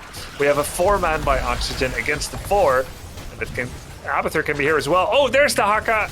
And they already got a kill on Muradin. That level 1 Sylvanas talent coming in real handy. The other thing to note too is Traded, I believe, on the Junkrat, landed a concussion mine. Excuse me, didn't land. Triggered a concussion mine on Muradin that threw Muradin right into the steel trap. That was nice. Picture perfect from Traded. That is not an easy angle to land. There's a lot of calculations to go into it, and Traded just sitting there with the big brain able to land that concussion mine and find, well, first kill, and then setting up the second kill into the Stukov as well. Very well played coming out from Oxygen in the early game. WildHeart just trying to sustain this top lane as much as possible so that Mule can come through and heal up the, I believe, 3,600 for the full duration onto a structure. It's too much. We threw a game on trying to kill Mule to keep today. It was like 1%. So tilting that thing. Look, they got it down to like 20%. It's 40% already. The total fort has 13k health. So if it's 4k, yeah, that's about 30% of the health of the fort. Very strong, and Oxygen is gonna want to finish that off. Top and bottom keep and fort are very important. It looks like they do have the power to take it down here. Sylvanas has Black Arrow again. Muradin pressuring a lot though. Weary Day has, well, attempted to actually have some big play value with the Stukov, but seems like the disengage will be set up by Red Robot, who actually slives. I thought Red Robot would sacrifice themselves, but this is a full armor build, or exoskeleton, nope, that's not the right word I'm looking for, Hardened Carapace build for the Anub'arak. He's all W's, which is nice. I actually really like this from Red Robot. It doesn't mitigate, but it also helps sustain the Anub'arak against the burst potential of WildHeart. Yeah, for sure. He would have died with any other build there. I 100% agree. That level 1 was big for him, as well as just being able to have the movement speed. But now 10 talents here looming in favor for the side of Oxygen. Even though WildHeart has the Abathur composition, we actually see Dahaka proxying waves through bottom lane. Also, I think maybe sharking around for that Abathur as well. Zerg wants to kill Zerg. He's just gonna proxy the wave, I suppose. Nice. He deals with it quicker this way, which means he's allowed to join quicker as well, which is kind of neat. Once he gets that whole wave, he could potentially burrow and get the tribute. That's gonna be cursed. Is there any way for WildHeart out of this, where they don't get cursed and just get snowballed? They've done a good job of defending top fort. They're getting closer to level 10. But what about that curse? Will Butts interrupt the Haka on time? Actually, Buds is probably going to have to deal with the Dahaka, while Draded on the Junkrat does get the channel. We still have a bit of a scuffle. That's why we're showing this top lane stuff. But actually, Genji taking a bit of damage down over here. I just love the amount of, well, as you said earlier, junk from Junkrat sitting around. Good tongue drag onto Buds. A little bit of a frag launcher value. Zergling looking to get the kill onto Nasmus. Deflection going to be held out here. Phase shift from Brightwing comes through. The clone will be polymorphed. I believe Draded has no HP, or no, Bud, excuse me, has like no HP on the Genji, but gets the Swift Strike away. And I would say, that clone not killing Draded, but Draded should get the channel. Curse goes over to the side of Oxygen. Yeah, it was really nice stall, I suppose. Genji, he dodged Drag Tongue, he dodged Isolation, Nasmus in hot pursuit, but it bought a lot of time. What was it worth, though, the stall? In the end, it actually didn't do anything. Waves got pushed against top fort and bottom fort. Great macro by Oxygen. As a fight breaks out, Draded gets all in. He survives for a while, makes it last. Silence on the Stukov. There's a chase. Can there be a turnaround kill? He nearly goes down. Weary Day survives. Has the armor. Madara gets pressured in return. We have Pitkid jumping in. Oh, the blink heal dodge. The blink heal block. Get out, Mr. President. And saves Madara. Oxygen gets away. They do get themselves killed on the Junkrat. And while there is siege pressure, 2 forts going down, the big benefactor? Not benefactor. The big benefactor of XP collection is WildHeart. Their minions are getting killed in the night. They can pick up the experience in return. The top and bottom wave looking mighty juicy. So there will be a big rubber band effect where the experience for the two teams draws really close to one another. Structural damage has been inflicted, bosses traded. XP will draw even though. WildHeart, not in the worst of positions. They still have a mountain to climb in terms of structures. Mule will come down through the mid lane as well to just bolster the fort that was almost taken down by the minion wave, but it seems like Oxygen, they're going to shark into the aggressive side of the map. They'll grab this camp with 13 talents here advantage, and Nasmus and crew with boss and bottom wave looking to take a keep here. And we had this conversation in the past, Grubby. When you go up against an Abathur composition that has Mule, you want to do permanent damage to structures. You don't want to do a little bit of poke damage. You want to take down that keep when you go for it through this bottom lane. Chattering Teeth zoning out unaverted. Pitkid trying to back off as well. Has the Avatar form. Abathur uses the clone onto Mule. I believe it's a double Genji. Yes, it is. Keep goes down. Mind control onto Cassia. She's going to get picked up. Pitkid dives in with a reverberation. Riptire from Junkrat connects onto Pitkid. He gets pulled in with a tongue drag. Avatar form won't save you there. Bud's looking to kind of dive in. Deflect comes through. Weary Day gonna Hearth out on the left-hand side. And no way does Oxygen go for a 10-minute core. They're going to do it. They're actually going to go for a 10-minute core here. But Nasmus missing the tongue drag onto Weary Day. The core is falling rapidly. I cannot believe that this is the end of the game. I am dumbfounded by this turn of events as Oxygen runs it down bottom, grabs the boss. We had literally 3 tributes on this map, and I feel like, Grubby, we literally just loaded into Cursed Hollow, and Oxygen takes the series in a 3-2 fashion. Tipping point at 13. I said just another one of the wrong calls that I made today. There was a tipping point, but it was off the deep end. Oxygen, Oxygen just tribute 1, 2, 3, collected, take boss, shut down the fort, and won. And WildHeart's draft looked completely powerless. Oxygen was just dominant with all of their combos. It was also clean. Imagine if they layered their heroics differently, if they missed some, many things could have gone differently. And while you will sometimes miss some drag tongues on moving targets, overall it was very clean.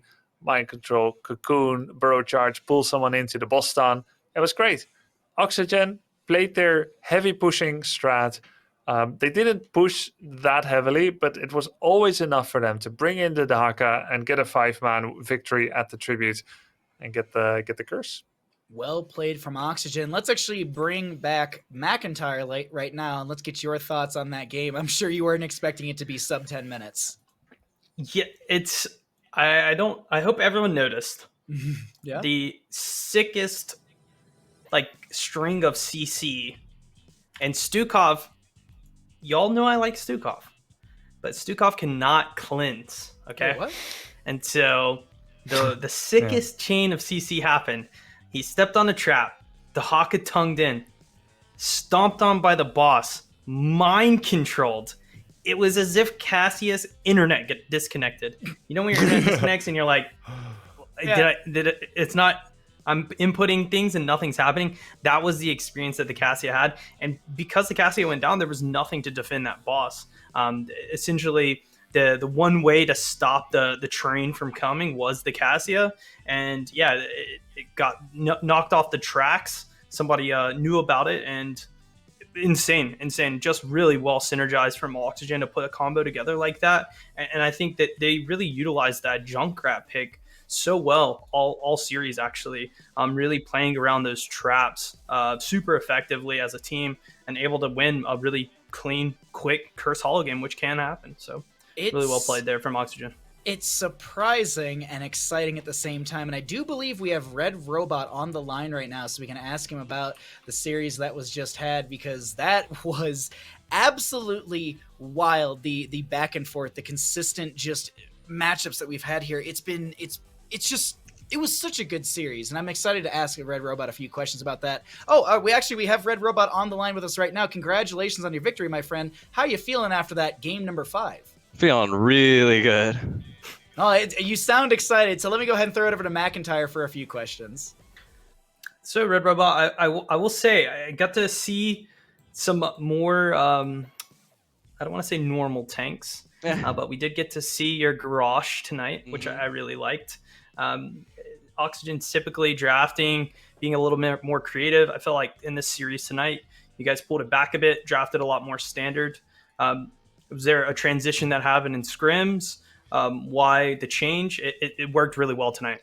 I mean, we've just been scrimming a little bit more, and I mean, our past games have been a little bit rough because we haven't had like a large amount of scrims, and we're starting to actually get in our groove. Cool. So just a practice things allowed you. Cool, definitely. All right. Well, it looked very good. Yeah, it definitely looked really good. Grubby, any questions for Red Robot? I have a few. I'll try to select. How has it been, Red Robot, to adjust to the new patch? Difficult? Easy? Has it been fun? Challenging? It's really easy. Honestly, the only difference is, for me at least, is just learning stitches again. So you got changed a lot, but honestly, nothing else has really changed for the most part. How much fun did you have during the final 3 to 4 minutes on Towers of Doom? Way too much fun. Comms were a mess. We were just screaming our heads off. I'm sorry, Grubby. I have to interrupt because I literally got a whisper from someone in Heroes of the Storm that says, "Ask about hook comms." I got it. Even if I don't have it, I say, I got it. I'm like, I'm eating. Grubby, please. Guys, so Red Robot, so far, last season you guys had a great start. This season you only managed to beat the last standing Granite. All right. What was the feeling like? Did it lead to insecurity, or was it like, yeah, we know we're not practicing enough because reasons, but this time we're gonna do it? I mean, for sure, no matter, even if you say like, oh, we haven't practiced that much, we're gonna win it later, it always leads to like insecurities. Like you always feel bad about a loss, no matter how many excuses you have. So for sure. Yeah. How's the rivalry with WildHeart? Oh, it's friendly, but it's still a rivalry. I will like to point out that last season, Madara had his wisdom teeth removed during our match, and we won that one. And this time he's sick against our match against WildHeart as well. So he's always been impaired in our WildHeart matchups.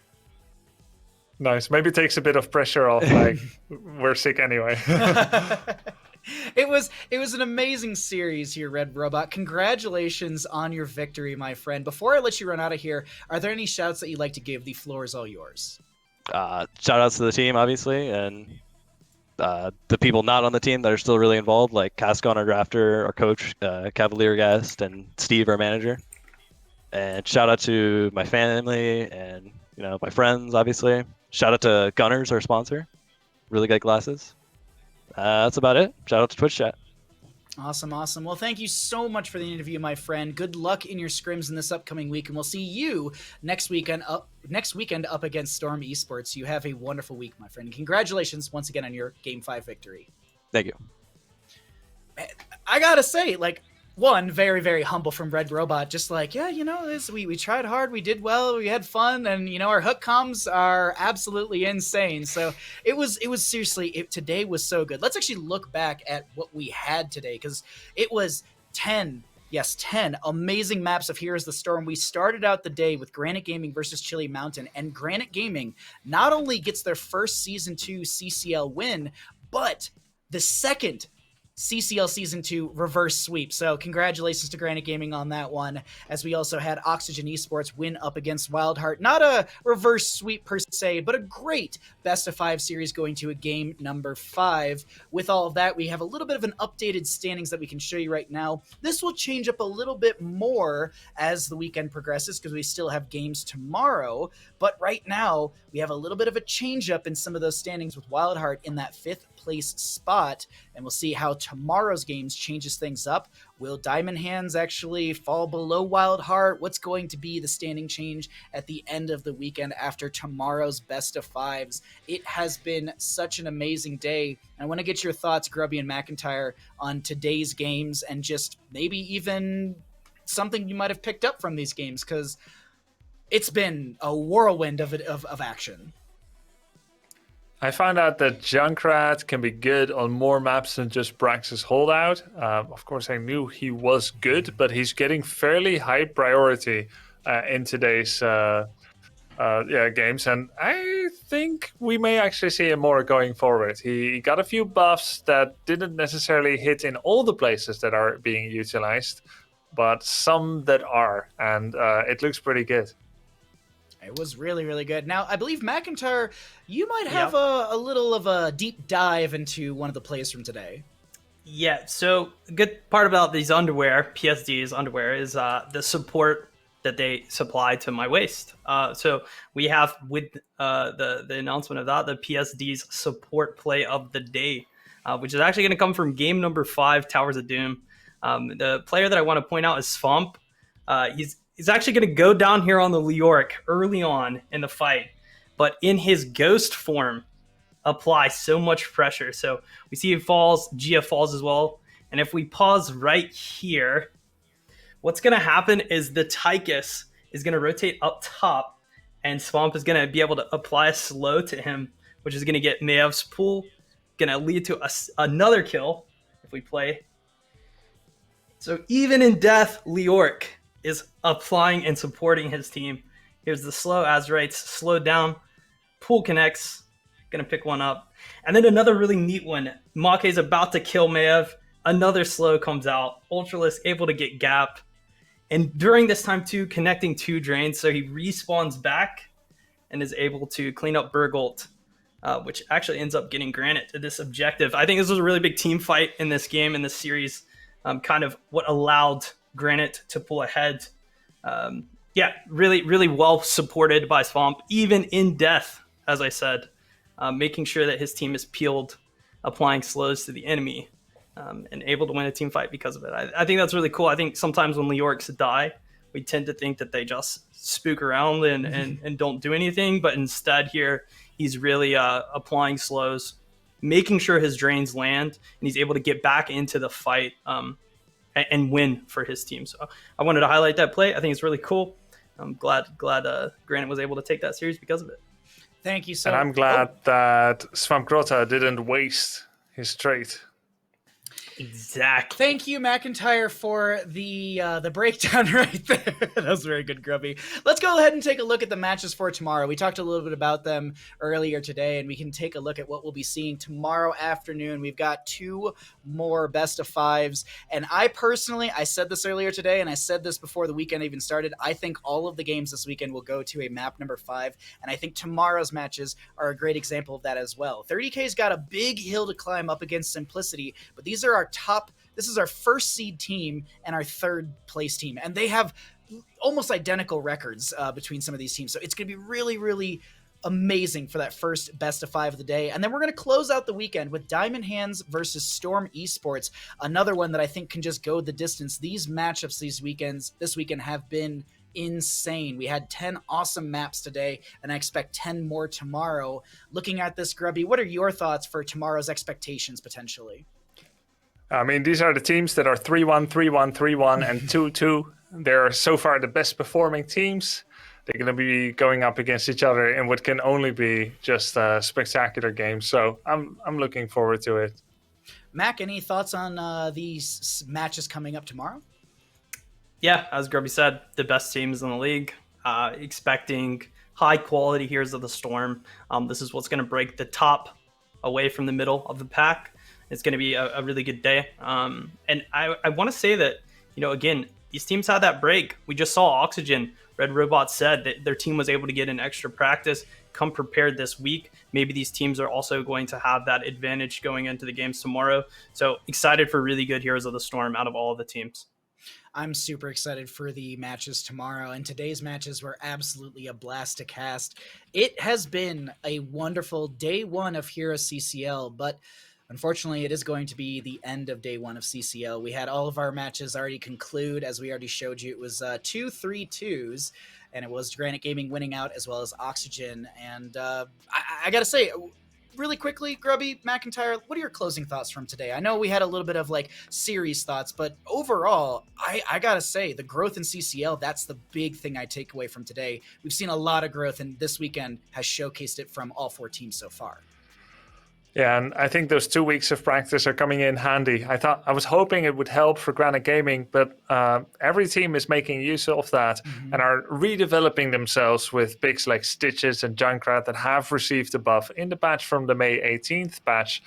So it's cool to see that development. I was wrong on both predictions in terms of which team was going to be winning. So it just goes to show that you never know what's going to happen in CCL, and the only way to know it is to watch it. Mac, any closing thoughts from today's matches? Yeah, I can't make predictions anymore. I'm just going to keep pushing on Thrall and Nova, and the team should pick it. I don't know anything. Stukov wins games. What a day. Hey, I mean, I'll say this. I think I was right on a single prediction out of 10 today. So I will continue to be wrong because it's very fun as well. But I want to thank you all at home for watching HeroesCCL. We will be back tomorrow with our 30K versus Simplicity and Diamond Hands versus Storm Esports matchups tomorrow at 1 o'clock PDT, 4 o'clock EDT, and 22 CEST. Until then, we'll see you in the Nexus. Stay safe, and we'll see you tomorrow for more HeroesCCL. Good night.